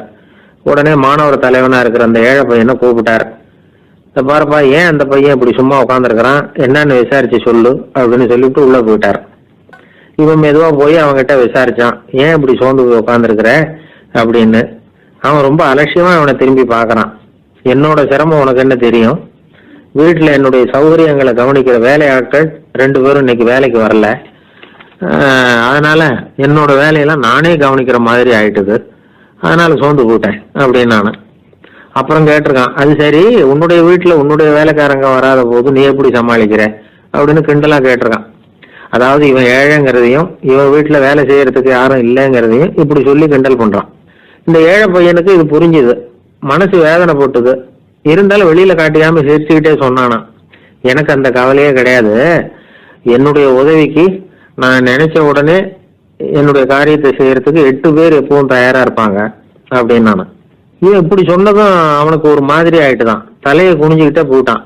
உள்ளே உட்கார்ந்திருந்த ஆசிரியர் காதுல இது விழுந்தது. உடனே இந்த ஏழை பையனை உள்ள கூப்பிட்டு போனாரு, கேட்டாரு, என்னப்பா அப்படி சொல்ற? இவன் பொய் சொல்ல மாட்டாங்கிறது அவருக்கு தெரியும். அவனை சமாளிக்கிறதுக்காக இப்படி ஒரு பொய்யை சொல்லியிருப்பாங்கிறதையும் அவரால் ஏற்றுக்க முடியல. ஏன்பா நீ நினைக்கிற காரியத்தை செய்ய 8 பேர் தயாரா இருக்கிறதா சொன்னியே, உன்னுடைய சகோதர சகோதரிகளை குறிப்பிட்டு அப்படி சொன்னியா அப்படின்னு கேட்டார். இல்லைங்க ஐயா, நான் அவங்கள குறிப்பிட்டு அப்படி சொல்லலைன்னா. அப்படின்னா பொய் சொன்னியா? இந்த சின்ன விஷயத்துக்கு அப்படி பொய் சொல்லலாமான்னார். ஐயா நான் பொய்யும் சொல்லலைன்னா. இவன் அப்படின்னா நீ சொன்னதுக்கு என்ன அர்த்தம்னார். இப்போ அந்த பையன் சொல்றான், ஐயா நான் நினைக்கிறத செய்து முடிக்க என் கூட இருக்கிற அந்த 8 பேர் யாருன்னா 2 காலு 2 கை வாய் மூக்கு கண்ணு காது ஆக மொத்தம் 8. இவங்க தான் அந்த வேலை ஆட்கள். நான் சொல்றதை செய்யறதுக்கு, நான் சொல்றதை கேட்கறதுக்கும் செய்யறதுக்கும் அவங்க எப்பவும் தயாரா இருக்காங்க. அந்த அளவுக்கு என்னுடைய பயிற்சிகள் பழக்க வழக்கங்கள் மூலமா அவங்கள நல்ல நிலைமையில வச்சிருக்கிறேன் அப்படின்னா. இந்த கதையை சுவாமி சின்மயானந்தர் சொல்றது வழக்கம். இயற்கை நமக்கு கொடுத்திருக்கிற வேலை ஆட்கள் இந்த 8. இவங்களை நல்ல முறையில வச்சிருந்து வேலை வாங்க வேண்டியது நம்முடைய கடமை. அந்த கடமையை ஒழுங்கா செஞ்சுக்கிட்டு வந்தா வாழ்க்கையில வெற்றி நிச்சயம், இல்லைன்னா குழப்பம்தான். புத்தி சரியா இல்லைன்னா இந்த வேலையாட்கள் நாம சொல்றத கேட்க மாட்டாங்க. ஒருத்தன் குடி போதையில தள்ளாடி தள்ளாடி போய் ஒரு மரத்துல முட்டிக்கிட்டானா. தலையில கட்டு போட்டுக்கிட்டு மறுநாள் வந்திருக்கான். ஏன்டா அப்படி பண்றேன்னு கேட்டிருக்காங்க. நான் ஒதுங்கி போன்னு தான் சொன்னேன், அது கேட்கல அப்படின்றான். எது கேட்கல? உன்னோட காலா அப்படின்னு கேட்டிருக்காங்க. இல்லைங்க அந்த மரம் அப்படின்னு நானா. கத்தியை தீட்டாதே புத்தியை தீட்டு அப்படின்னு ஒரு பெரியவர் புத்தி சொன்னார். அதை கேட்ட ஒரு இளைஞன், அது எப்படி பெரியவரை புத்தியை தீட்டுறது? கத்தியை தீட்டுன்னு சொன்னால் ஒரு கருங்கல்லில் கத்தியை தேய்க்கலாம், புத்தியை தீட்டுன்னு சொன்னால் எப்படி தலையை கொண்டுட்டு போய் தரையில் தேய்ச்சிக்கிட்டு இருக்க முடியுமா அப்படின்னா. அந்த பெரியவர் உடனே புரிஞ்சுக்கிட்டார், இந்த இளைஞனுக்கு புத்தி கூர்மை கம்மி அப்படிங்கிறத புரிஞ்சுக்கிட்டார். அது சரி, அறிவுக்கும் புத்திசாலித்தனத்துக்கும் என்ன வித்தியாசம்? இது ஒரு முக்கியமான கேள்வி. அறிவுன்னா என்ன, புத்திசாலித்தனம்னா என்ன? இதே கேள்வியை சாக்ரட்டிஸ் கிட்ட அவருடைய சீடன் ஒருத்தன் கேட்டானான். ஐயா, அறிவுக்கும் புத்திசாலித்தனத்துக்கும் என்னங்க வித்தியாசம் அப்படின்னு கேட்டிருக்கான். சாக்ரட்டிஸ் நிமிர்ந்து பார்த்துருக்கிறார் அந்த சீடனை. அதுக்கப்புறம் சொன்னாராம், நான் சொல்கிறேன் உன்னுடைய கேள்விக்கு பதில், ஆனால் அதுக்கு முன்னாடி நீ ஒரு காரியம் பண்ணணும்னாரான். என்னங்க செய்யணும் சொல்லுங்கன்றிருக்கான். அதோ பாரு ஒரு பெரியவர் உட்காந்துருக்கிறாரு, அவர்கிட்ட போ, இங்கேருந்து பக்கத்தில் இருக்கிற அந்த கிராமத்துக்கு போய் சேர எவ்வளவு நேரம் ஆகும் அப்படின்னு கேட்டுட்டு வா அப்படி சொன்னார் சாக்ரட்டிஸ். சரின்னு சொல்லிவிட்டு இவன் போனான். அந்த பெரியவர் முன்னாடி போய் நின்னான். ஏங்க பெரியவரை, இங்கேருந்து அதோ தெரியுத அந்த கிராமத்துக்கு போய் சேர்றதுக்கு எவ்வளவு நேரம் ஆகும் அப்படின்னு கேட்டான். பெரியவர் நிமிர்ந்து பார்த்தார், ஆனால் பதில் எதுவும் சொல்லலை. இவன் மறுபடியும் ஒரு தடவை அதே கேள்வியை அவர்கிட்ட கேட்டான். என்னங்க நான் கேட்குறது உங்கள் காதில் விழுதா, அந்த கிராமத்துக்கு போய் சேர்றதுக்கு எவ்வளோ நேரம் ஆகும் அப்படின்னு சொல்லி மறுபடியும் கேட்டான். அப்பவும் அவர் பதில் சொல்லலை. உடனே அவன் மனசுக்குள்ளே முடிவு பண்ணிக்கிட்டான், சரி பெரியவர் ஒரு மாதிரியாக தெரிகிறார், புத்தி சுவாதீனம் சரியில்லாத ஒரு மாதிரி தெரியுது அப்படின்னு நினச்சிக்கிட்டே வந்த வழியிலே திரும்பி வந்துட்டான். கொஞ்சம் தூரம் நடந்திருப்பான். இப்போ அந்த பெரியவர் மறுபடியும் கூப்பிட்டார், இளைஞனே இப்படி வாடினார். இவனுக்கு ஒன்றும் புரியல. மறுபடியும் திரும்பி நடந்தான். அவர் முன்னாடி போய் நின்னான். பெரியவர் சொன்னார், தம்பி இங்கேருந்து அந்த கிராமத்துக்கு போய் சேர்றதுக்கு 5 நிமிஷம் ஆகும் அப்படின்னார். இப்போது அந்த இளைஞன் அந்த முதியவரை ஒரு மாதிரியாக பார்க்க ஆரம்பித்தான். அதுக்கப்புறம் கொஞ்சம் யோசித்தான். பிறகு அவர்கிட்டே கேட்டுட்டான், ஏங்க பெரியவரை, இதே பதிலை அப்போவே என்கிட்ட சொல்லியிருக்கலாமே, என்னை திரும்பி போன்னு சொல்லிவிட்டு பாதி தூரம் போனதுக்கப்புறம் மறுபடியும் கூப்பிட்டு அதுக்கப்புறம் இப்படி சொல்கிறீங்களே, இது நியாயமா அப்படின்னா. பெரியவர் சிரித்தார். அதுக்கப்புறம் சொன்னார், ஏன்பா நீ எவ்வளவு வேகமாக நடக்கிறேங்கிறத பார்க்காம நீ கிராமத்துக்கு போய் சேர வேண்டிய நேரத்தை எப்படி என்னால் சொல்ல முடியும்? அதனால தான் உன்னை கொஞ்சம் தூரம் நடக்க விட்டு உன்னுடைய நடையின் வேகம், அந்த கிராமம் இருக்கிற தூரம் ரெண்டையும் கணக்கு போட்டு அதுக்கப்புறம் நேரத்தை சொன்னேன்னார். சீடன் வந்து தலை குனிந்தான். அப்படியே திரும்பி வந்து சாக்ரட்டிஸ் முன்னாடி நின்னான். சாக்ரட்டிஸ் இப்போ சொல்கிறார், தம்பி அதுக்கு பேர் தான் புத்திசாலித்தனம். இந்த அறிவு கூர்மை வந்து எல்லா இளைஞர்களுக்கும் வரணும் அப்படிங்கிறதுக்காகத்தான் கத்தியை தீட்டாதே புத்தியை தீட்டு அப்படின்னு பெரியவங்கள்லாம் சொல்லிகிட்டு இருக்கிறாங்க. புத்தியை தீட்டுறவங்கெல்லாம் வாழ்க்கையில் அறிவாளி ஆகிறாங்க, தீட்டாதவங்க கோமாளி ஆகிறாங்க. இதுதான் இன்றைக்கி நடக்கிறது. அதனால் அறிவு கூர்மைங்கிறது வேற. இந்த காலத்து ஆசாமி ஒருத்தர் இன்னொருத்தரை பார்த்து கேட்டார், ஏங்க ஒரு விமானம் இங்கேருந்து புறப்பட்டு 2 மணி நேரத்தில் மதுரைக்கு போய் சேருது. நல்லா கவனிங்க, ஒரு விமானம் இங்கேருந்து புறப்பட்டு 2 மணி நேரத்தில் மதுரைக்கு போய் சேருது அப்படின்னா என்னோடய வயசு என்னன்னு கேட்டார். இவர் கேட்குறதுல ஏதாவது அர்த்தம் இருக்கா? அதாவது இங்கேருந்து புறப்பட்டு 2 மணி நேரம் ஆகுது மதுரைக்கு போகிறதுக்கு, அப்படின்னா என் வயசு என்னன்னு கேட்குறாரே. இதை கேட்ட உடனே அவர் பதில் சொன்னார், அப்படின்னா உங்களோட வயசு 20 அப்படின்னார். எப்படிங்க அவ்வளவு கரெக்டாக சொன்னீங்க அப்படின்னு கேட்டார். வேறு ஒன்றும் இல்லை, எங்கள் பக்கத்து வீட்டில் ஒரு முழு பைத்தியம் இருக்குது, அதோட வயசு 40, அப்படின்னா உன் வயசு 20 தான் இருக்கணும் அப்படின்னார். அரை பைத்தியம்னு முடிவு பண்ணிக்கிட்டார். அதனால் வாழ்க்கையில் அறிவு கூர்மைங்கிறது ரொம்ப அவசியம். அந்த புத்திசாலித்தனம் இருக்கிறவங்க வாழ்க்கையில் வெற்றி பெறுவது நிச்சயம். அம்மாக்காரங்களுக்கு அடிக்கடி ஏற்படுற கவலை ஒன்று உண்டு. அதாவது குழந்தை சரியாக சாப்பிட மாட்டேங்குதே அப்படிங்கிற கவலை. இவங்கெல்லாம் ஒரு விஷயத்த நல்லா புரிஞ்சுக்கணும். குழந்தைகள்ங்கிறவங்க பெரியவங்க மாதிரி இல்லை. அவங்க கடிகாரத்தில் மணியை பார்த்துட்டு சாப்பிட்றதுக்கு உட்கார்ற ரகம் கிடையாது. பசிச்சா சாப்பிடுவாங்க, இல்லைன்னா விளையாடுவாங்க அல்லது தூங்குவாங்க. அது புரியாமல் அவங்கள கட்டாயப்படுத்தி அல்லது மிரட்டி சாப்பிட வைக்கிறது ரொம்ப தப்பு. ஒரு 8 மாத குழந்தைக்கு 3 மணி நேரத்துக்கு ஒரு தடவை பசிக்கும். அந்த நேரம் பார்த்து சாப்பாடு கொடுத்தா அடம் பண்ணாமல் அது பாட்டுக்கு சாப்பிட்றோம். அதே குழந்தைக்கு 1 வயசு ஆகிறப்போ 4 மணி நேரத்துக்கு ஒரு தடவை பசிக்கும். இந்த வயசுல இயற்கையாகவே பசி குறைஞ்சிருக்கும். அது புரியாமல் என் குழந்தை முன்னாடி மாதிரி இப்போ சரியாக சாப்பிட மாட்டேங்கிறான் அப்படின்னு சில பேர் டாக்டர்கிட்ட போய் சொல்லிக்கிட்டு இருப்பாங்க. இன்னொரு விஷயம், ஒரு குழந்தைக்கு வயசு அதிகமாகிற வேகத்துக்கு உடம்பு எடையும் அதிகமாகிக்கிட்டே போகாது. உடம்பு எடை அதிகமாகிற வேகம் குறைஞ்சிக்கிட்டே வரும். 6 மாத குழந்தைக்கு ஒரு வாரத்தில் 150 கிராம் எடை கூடும். ஒரு வயசில் வாரத்துக்கு 71 கிராம் எடை கூடும். இது புரியாமல் அதிகமாக சாப்பாட்டை கொடுத்து குழந்தைய கஷ்டப்படுத்தக்கூடாது. ஏன்னா அளவுக்கு மீறின உணவு அஜீரணத்தை உண்டு பண்ணிவிடும். குழந்தைக்கு ஒரு தட்டில் கொஞ்சமாக ஆகாரத்தை வச்சு கொண்டுகிட்டு போய் கொடுக்கணும். மலை மாதிரி குவிச்சு வச்சா அதை பார்த்ததுமே பசி அடங்கி போயிடும். அடித்து மிரட்டி பயமுறுத்தி குழந்தைய சாப்பிட வைக்கிற பழக்கம் இருக்குது பாருங்க, அதுக்கு ஃபுட் ஃபோர்ஸிங் அப்படின்னு பேர். இப்படி பண்ணினா குழந்தைக்கு சாப்பாட்டில் விருப்பம் குறைஞ்சிரும், அதை கண்டாவே வெறுக்க ஆரம்பிச்சிடும். அது மாதிரி உளம் சார்ந்த பசி குறைவு, சைக்கோஜெனிக் அனோரெக்சியா, அது ஏற்படுமா. சாப்பாடுங்கிறதே ஒரு தண்டனை மாதிரி தோணும். குழந்தைகளுக்கு பிடிச்ச மாதிரியான ஆகாரத்தை கொடுக்கணும்.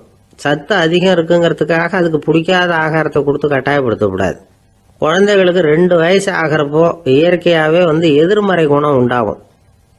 அதாவது அந்த எதிர்மறையாக பேசுறது. இது மாதிரி சமயங்களில் நாம் என்ன சொல்கிறோமோ அதுக்கு நேர்மாறாக நடந்துக்கும். ஏட்டிக்கு போட்டி.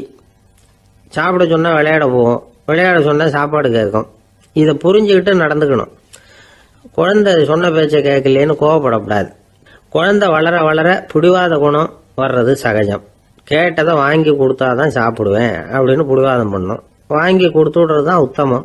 நீங்களும் அதுகிட்ட பிடிவாதம் பண்ணிட்டு இருக்கக்கூடாது. ஏன்னா கேட்டது கிடைக்கலையேங்கிற ஏமாற்றம் கூட குழந்தையோட பசியை குறைச்சிரும். கேட்டது கிடைச்சிட்டா பசி அதிகமாகும், கொடுத்ததை மளமளன்னு சாப்பிட்றோம். குழந்தைகளுக்கு கண்ட நேரத்தில் சாப்பிட்றதுக்கு எதையாவது வாங்கி கொடுத்துக்கிட்டு இருந்தா சாப்பாட்டு நேரத்தில் சாப்பிடாம அடம் பண்ண ஆரம்பிச்சிடும். பள்ளிக்கூடம் போகிற பிள்ளைங்க காலை உணவை சரியாக சாப்பிட மாட்டாங்க. அச்சம், அவசரம், பரபரப்பு இதெல்லாம் தான் காரணம். பள்ளிக்கு புறப்படுறதுக்கு ஒரு 3/4 மணி நேரத்துக்கு முன்னாடியே சாப்பாடு போட்டுருங்க, அது சரியாக போடும். படிக்கிற குழந்தைகள் உடல் சோர்வு, மனச்சோர்வு இது காரணமாக கூட சாப்பிட மறுக்கிறது உண்டு. இப்போ உதாரணமாக சாயந்தரம் விளையாடி விட்டு வீட்டுக்கு வந்ததும் சாப்பிட சொன்னால் வேணாம்பாங்க. இது உடல் சோர்வு. ரொம்ப நேரம் வீட்டு பாடங்களை செஞ்சு முடித்த கையோடு சாப்பிட சொன்னாலும் அவங்களால சரியாக சாப்பிட முடியாது. இது உளச்சோர்வு, அதாவது மனச்சோர்வு. இதை தவிர குழந்தைகளுக்கு உடல் நலக்குறைவு ஏற்பட்டால் கூட சாப்பிட மறுக்கிறது உண்டு. சில மருந்து மாத்திரைகள் கூட பசியை குறைச்சிரும். அதனால் சரியாக தெரிஞ்சுக்கிட்டு குழந்தைகளை சாப்பிட வைக்கணும். அது புரியாமல் கையில் சாப்பாட்டு தட்டை வச்சுக்கிட்டு குழந்தைகளை விரட்டிக்கிட்டு அலையக்கூடாது. ஒரு சின்ன பையன் சொன்னான், எங்கள் அம்மா சாப்பாடு போடுறது தெரிஞ்சா நான் உடனே வீட்டை விட்டு வெளியில் ஓடி போடுவேன் அப்படின்னா. ஏன் அப்படி பண்ணுறேன்னு கேட்டோம். எங்கள் அப்பா கூட அது மாதிரி தான் சார் பண்ணுவார் அப்படிங்கிறான்.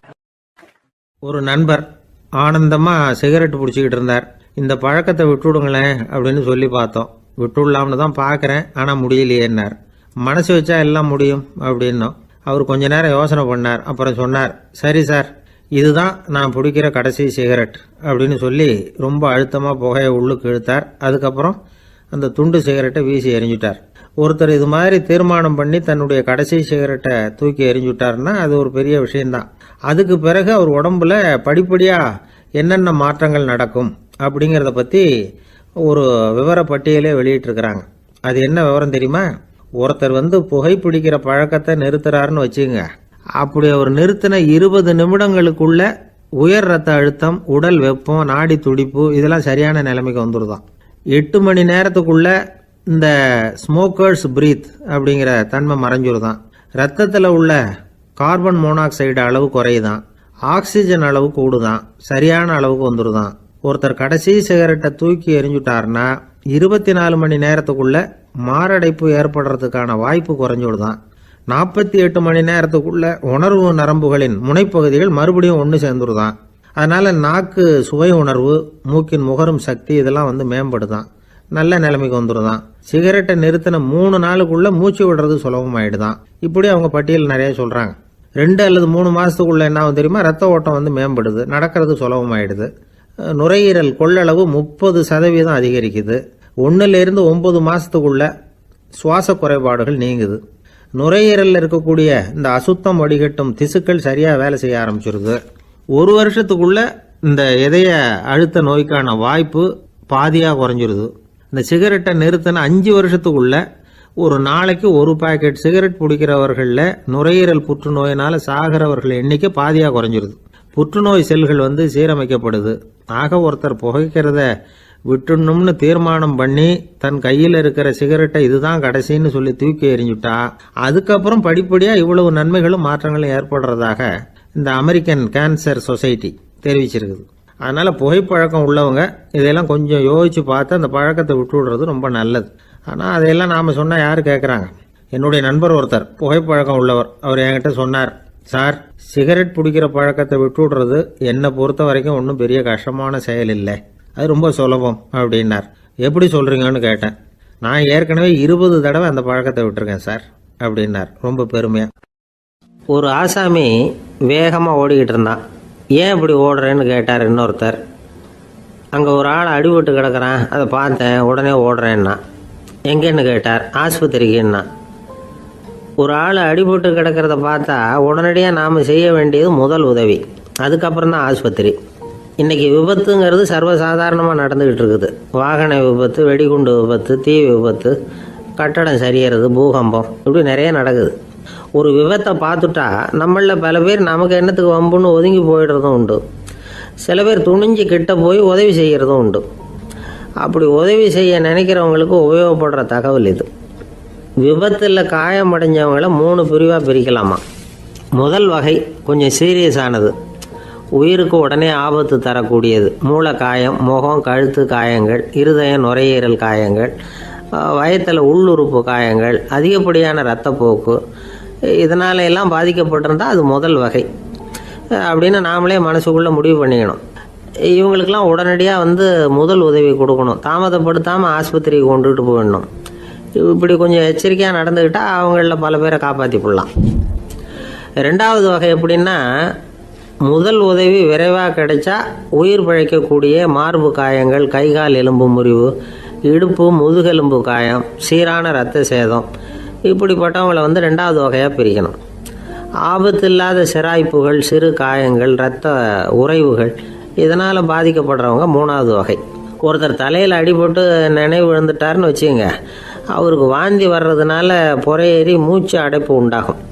இப்படி ஆகாமல் இருக்கிறதுக்காக தலையை ஒரு பக்கமாக சாய்ச்சி வைக்கலாம். நாடி துடிப்பையும் இதய துடிப்பையும் தொட்டு பார்க்கணும். அது குறைஞ்சிருந்தாலும் சரி, நின்று இருந்தாலும் சரி, அவர் மார்பை நிமிஷத்துக்கு 80 தடவை உள்ளங்கையால் அழுத்தி இதய துடிப்பை மீட்கிறதுக்கு உதவி பண்ணணும். கழுத்தில் காயம்பட்டாலும் ஆபத்து அதிகம். கழுத்துக்கு அடியில் ஒரு துண்டை மடித்து வைக்கலாம்.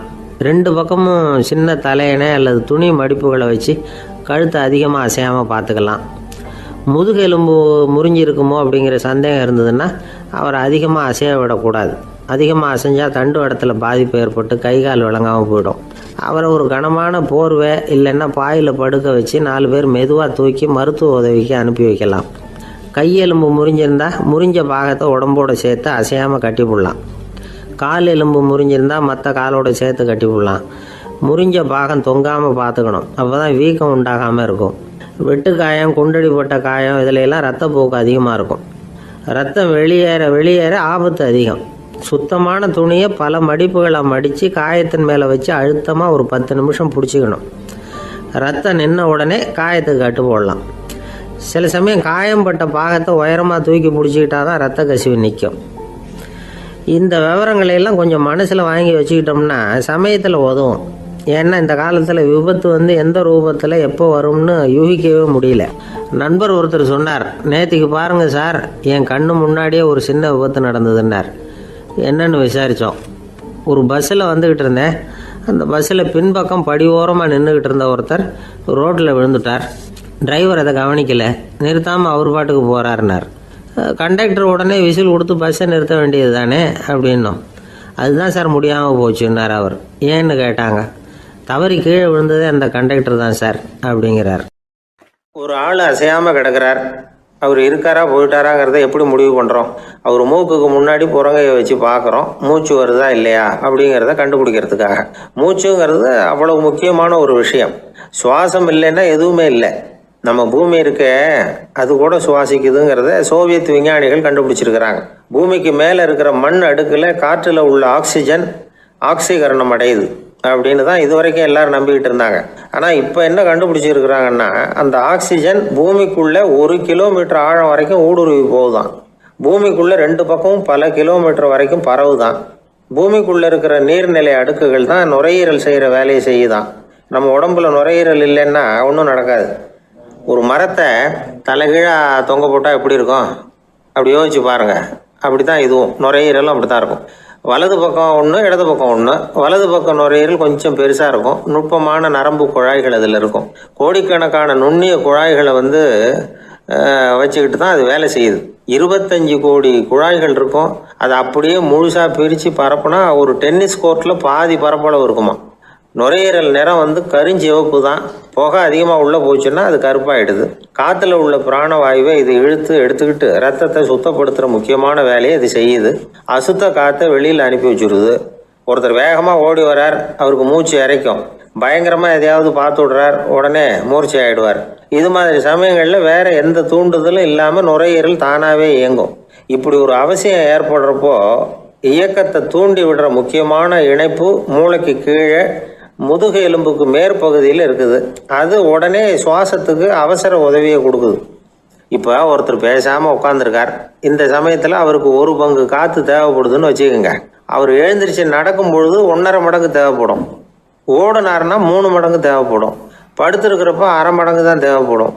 இதுக்கு நிமிஷத்துக்கு 16 தடவை மூச்சு விட்டாகணும். இப்படி சாதாரணமாக உள்ளே இழுக்கிற காற்று கொஞ்சம்தான் இருந்தாலும் இது மாதிரி 8 மடங்கு காற்றை உள்ளே இழுத்து வச்சுக்கிற சாமர்த்தியம் நுரையீரலுக்கு இருக்குதான். தண்ணி, நுண்கிருமிகள், ரசாயன பொருள் இப்படி எது உள்ளே போனாலும் நுரையீரல் சமாளிச்சுக்கும். 30 வருஷமாக விடாத புகை பிடிக்கிறவர் தொடர்ந்து உள்ளே அனுப்பி வைக்கிற புகையை கூட சமாளிக்குதுன்னா பார்த்துங்களேன். உள்ளே போகிற புகை நுட்பமான சுவாச முடிச்சுகளை அழிச்சுடுது. கறி புகை அது மேலே படிஞ்சு உபயோகம் இல்லாமல் பண்ணிவிடுது. ஆனாலும் தேவைக்கு அதிகமாக 8 மடங்கு கூடுதலாக சுவாச முடிச்சுகள் நம்ம உடம்புக்குள்ளே இருக்கிறதுனால சமாளிக்க முடியுது. சமாளிக்க முடியலன்னா சில சமயம் மூச்சு திணறும். அதை ஒரு எச்சரிக்கையாக எடுத்துக்கிட்டு புகை பிடிக்கிற பழக்கத்தை விட்டுடணும். அதுதான் நல்லது. ஆனால் அப்படி யார் விடுறது? இணை பிரியாத 2 நண்பர்கள் இருந்தாங்களாம். 2 பேரும் விடாமல் சிகரெட்டு குடிக்கிறவங்க.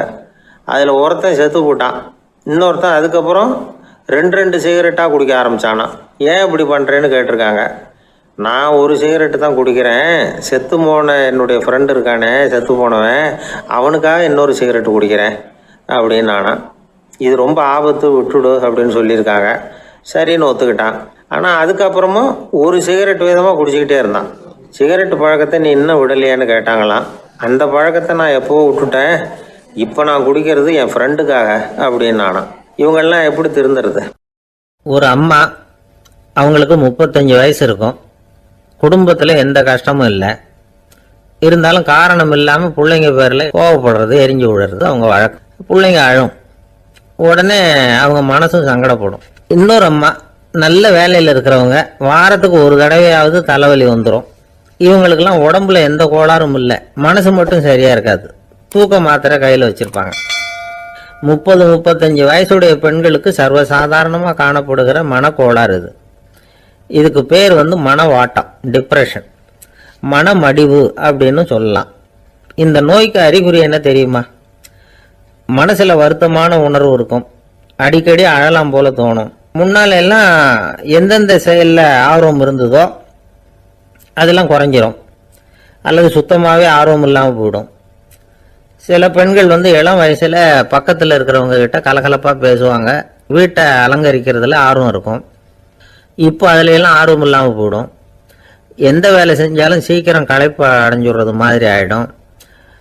நமக்கு யாருமே உதவியா இல்லை, நம்ம எல்லாரும் கை விட்டுட்டாங்க போல இருக்குதே அப்படிங்கிற உணர்வுலாம் உண்டாகும்.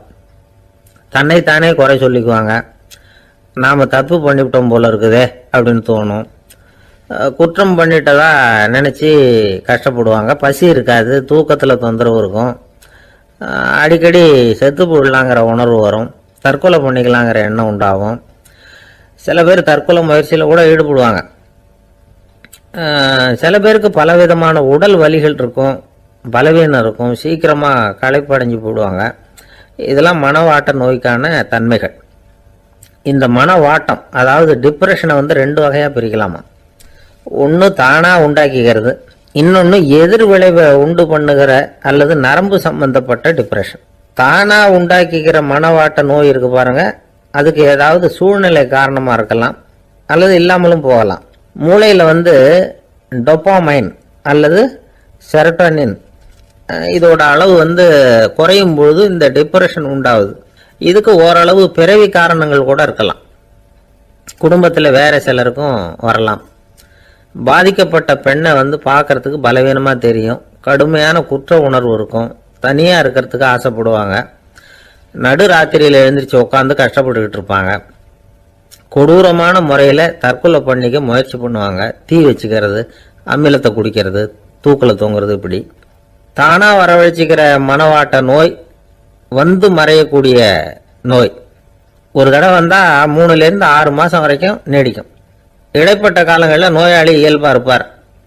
எதிர் விளைவை உண்டு பண்ணுகிற அல்லது நரம்பு சம்பந்தப்பட்ட மனவாட்ட நோய் எப்படின்னா, கணவன் மனைவி, மாமியார் மருமகள், இப்படிப்பட்ட உறவு முறை பிரச்சனைகள், தோல்விகள், எரிச்சல்கள், ஆபீஸ் பிரச்சனை, இப்படிப்பட்ட சூழ்நிலையால் உண்டாகிறது.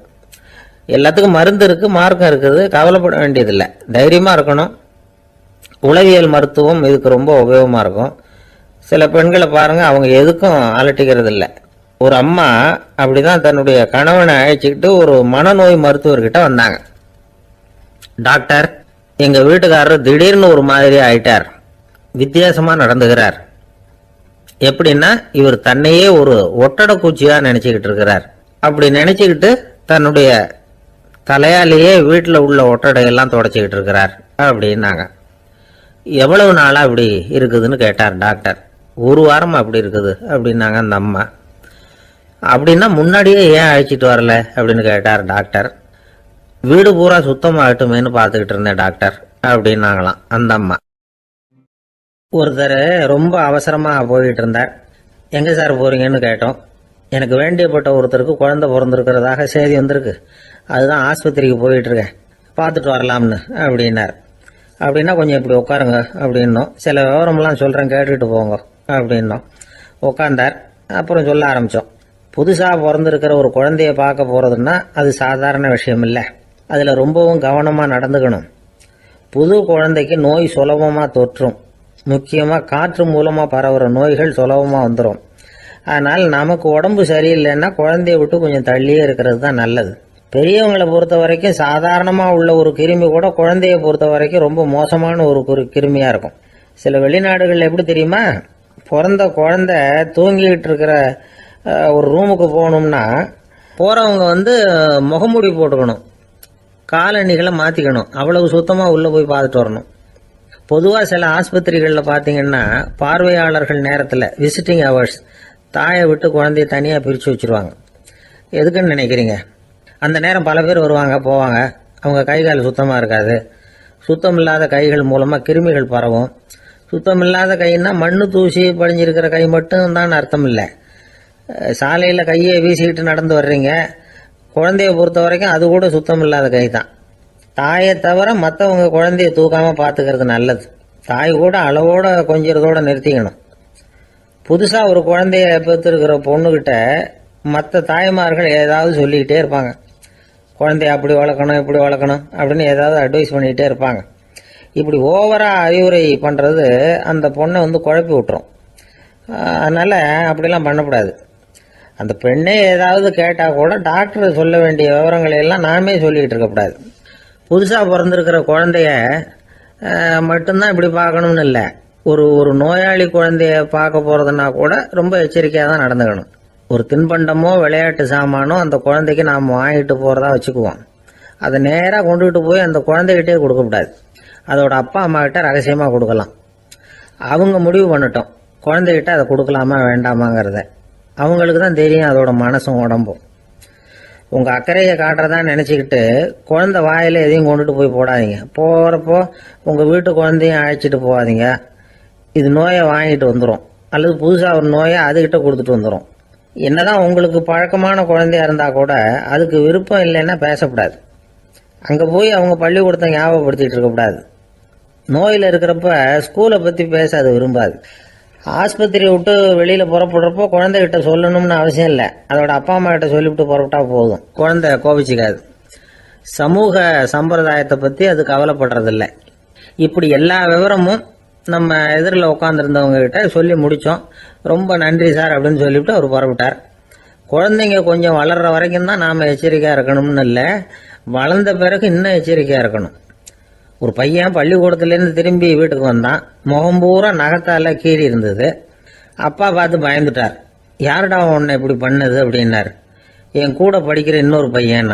நாளைக்கு உன் கூட பள்ளிக்கூடத்துக்கு வர்றேன், நீ எனக்கு அவனை அடையாளம் காட்ட முடியுமான்னார். அது ரொம்ப சுலபம் நான் பையன். எப்படின்னார் அப்பா. அவன் காதில் ஒன்றை கையோடு எடுத்துகிட்டு வந்திருக்கிறேன், இதோ என் பையில தான் வச்சுருக்கேன் அப்படிங்கிறான் அந்த பையன். ஒரு நண்பர் யாருக்கோ ஃபோன் பண்ணிகிட்டு இருந்தார். அவர் பேசி முடித்ததும் நான் அவரை பார்த்து, இப்போ ஃபோன் பண்ணீங்களே அந்த ஃபோன் நம்பர் என்ன அப்படின்னு கேட்டேன். அவர் தலையை சொரிஞ்சுக்கிட்டார். ஞாபகம் வரலன்னார். சரி சார் அதை விடுங்க, உங்கள் மனைவி பேர் என்ன அப்படின்னு கேட்டேன். மாலதின்னார். என்ன சார் இது வேடிக்கை, கொஞ்ச நேரத்துக்கு முன்னாடி பேசின ஃபோன் நம்பர் மறந்து போச்சு. எப்போவோ கல்யாணம் பண்ணிக்கிட்ட மனைவி பேர் மறக்கலை, அதை கரெக்டாக சொல்லிவிட்டீங்களே அப்படின்னு கேட்டேன். அவர் என்ன ஒரு மாதிரியாக பார்த்தார். அவர் அப்படி என்னை பார்த்ததில் ஒன்றும் தப்பு இல்லை, ஏன்னா நாம் எல்லாருமே அப்படித்தானே. ஒரு குறிப்பிட்ட காரியத்துக்காக தொலைபேசியில் ஒருத்தட்ட பேசுகிறோம், அதுக்கப்புறம் அந்த எண் நமக்கு அனாவசியம், அதனால் மறந்துடுறோம். இதுக்கு பேர் தான் தற்காலிக ஞாபகம். ஆனால் மனைவி பேரை மறந்துட முடியுமா? முடியாது. அது அவசியமான ஒன்று. அடிக்கடி அந்த பேரை உபயோகப்படுத்துகிறோம், அதனாலேயும் அது முக்கியங்கிறதுனாலேயும் அதை மறக்கிறது இல்லை. இதுக்கு பேர் நிரந்தர ஞாபகம். சரி, இந்த தற்காலிக ஞாபகம் நிரந்தர ஞாபகம் இது ரெண்டு ஞாபக அளவுகளையும் கட்டுப்படுத்துறது எது அப்படின்னா மூளைக்குள்ள நடக்கிற மின்சார நடவடிக்கைகள் தான். தற்காலிக ஞாபகம் ஒரு மின்னல் மாதிரி தோன்றி மறையுது. நிரந்தர ஞாபகம் ஒரு படிவம் போல மூளையில படிஞ்சுடுது. ஒரு சம்பவத்தின் பல பிரதிகள் மூளையில பல்வேறு பகுதிகளிலேயும் படியறதுனால ஒன்னு மறைஞ்சாலும் மறந்தாலும் இன்னொன்னு மறையறதில்லை. இப்படிப்பட்ட நிலைமையில தான் இந்த தொண்டையில இருக்கு வாயில வரமாட்டேங்குது சார் அப்படிமா. ஒருத்தருக்கு எந்த துறையில ஆர்வமும் ஈடுபாடும் அதிகமோ அது சம்பந்தமான ஞாபக சக்தி அதிகமா இருக்கும். தொழிலை விரும்புகிற ஒரு டெலிபோன் ஆபரேட்டருக்கு எண்கள்லாம் நல்ல ஞாபகம் இருக்கும். அது மாதிரி கவிஞர்களுக்கு வார்த்தைகள் நல்ல ஞாபகத்தில் இருக்கும். இது ஒரு பக்கம் இருந்தாலும் ஒரு மூளை எண்களை விட எழுத்துக்களை விட படங்களை ரொம்ப சுலபமா ஞாபகத்தில் வச்சுக்குது. புரிஞ்சுக்கிற தன்மை, அனுபவம், புத்தி கூர்மை இது கூடி குறையிறத பொறுத்து ஞாபக சக்தியும் ஏறும் இறங்கும். இப்போ உதாரணத்துக்கு ஒரு பையனுக்கு படித்தது எதுவும் ஞாபகத்தில் இல்லைன்னா அவன் அதை சரியாக புரிஞ்சுக்கலன்னு அர்த்தம். இந்த மறதிங்கிறது எந்த சமயத்தில் ஒரு பிரச்சனை ஆகுது தெரியுமா? உங்களுக்கு வேண்டியப்பட்ட ஒருத்தரை ஞாயிற்றுக்கிழமை சாயந்தரம் சரியாக 5 மணிக்கு கடற்கரைக்கு வர சொல்லிவிட்டு அந்த நேரத்தை மறந்துவிட்டா அது பரவாயில்ல, வர சொன்னதையே மறந்துவிட்டாதான் நிலைமை மோசம்னு அர்த்தம். இப்படி இருந்தால் இது சிகிச்சை எடுத்துக்க வேண்டிய நிலைமைங்கிறத புரிஞ்சுக்கணும். ஆமாம், இதுக்கும் மருந்து இருக்கு. ஆனால் மூளை குறிப்பிட்ட அளவுக்கு கீழே இயங்குறப்போவோ இன்னொன்று சொல்லுவாங்க, இந்த நீரோ டிரான்ஸ்மிட்டர் அப்படின்னு சொல்லுவாங்க. அப்படிங்கிற மூளை ரசாயனம் ரொம்பவும் குறைஞ்சி போகிறப்போ மட்டும்தான் உபயோகப்படும். டாக்டர் என்ன சொல்கிறாங்க தெரியுமா, மூளையை பொறுத்த வரைக்கும் அதில் ஞாபக சக்தி அதிகமாக உள்ள மூளை, மறதி உள்ள மூளை அப்படின்னு ஒன்றும் கிடையாது அப்படிங்கிறாங்க. நினைவு வச்சுக்கிறதுக்கு பயிற்சி அளிக்கப்பட்ட மூளை, பயிற்சியற்ற மூளை அப்படின்னு வேணும்னா சொல்லலாம் அப்படின்னு சொல்கிறாங்க. அதனால் நம்ம ஞாபக சக்திங்கிறது நம்மக்கிட்ட இருக்கிற பயிற்சி, முயற்சி இதை பொறுத்து தான் அமையும். ஒருத்தர் ஒரு பென்சிலை எங்கேயோ வச்சுக்கிட்டு தேடிக்கிட்டு இருந்தார். அப்புறம் என்னமோ தீவிரமாக யோசனை பண்ணி அதை ஞாபகப்படுத்தி பார்த்துக்கிட்டு இருந்தாராம். எதிரில் உட்காந்துருந்தவர் சொன்னார், பென்சிலை தானே தேடிட்டு இருக்கீங்க, அது உங்கள் வலது காதில் இருக்குது சார் அப்படின்னாராம் அவர்.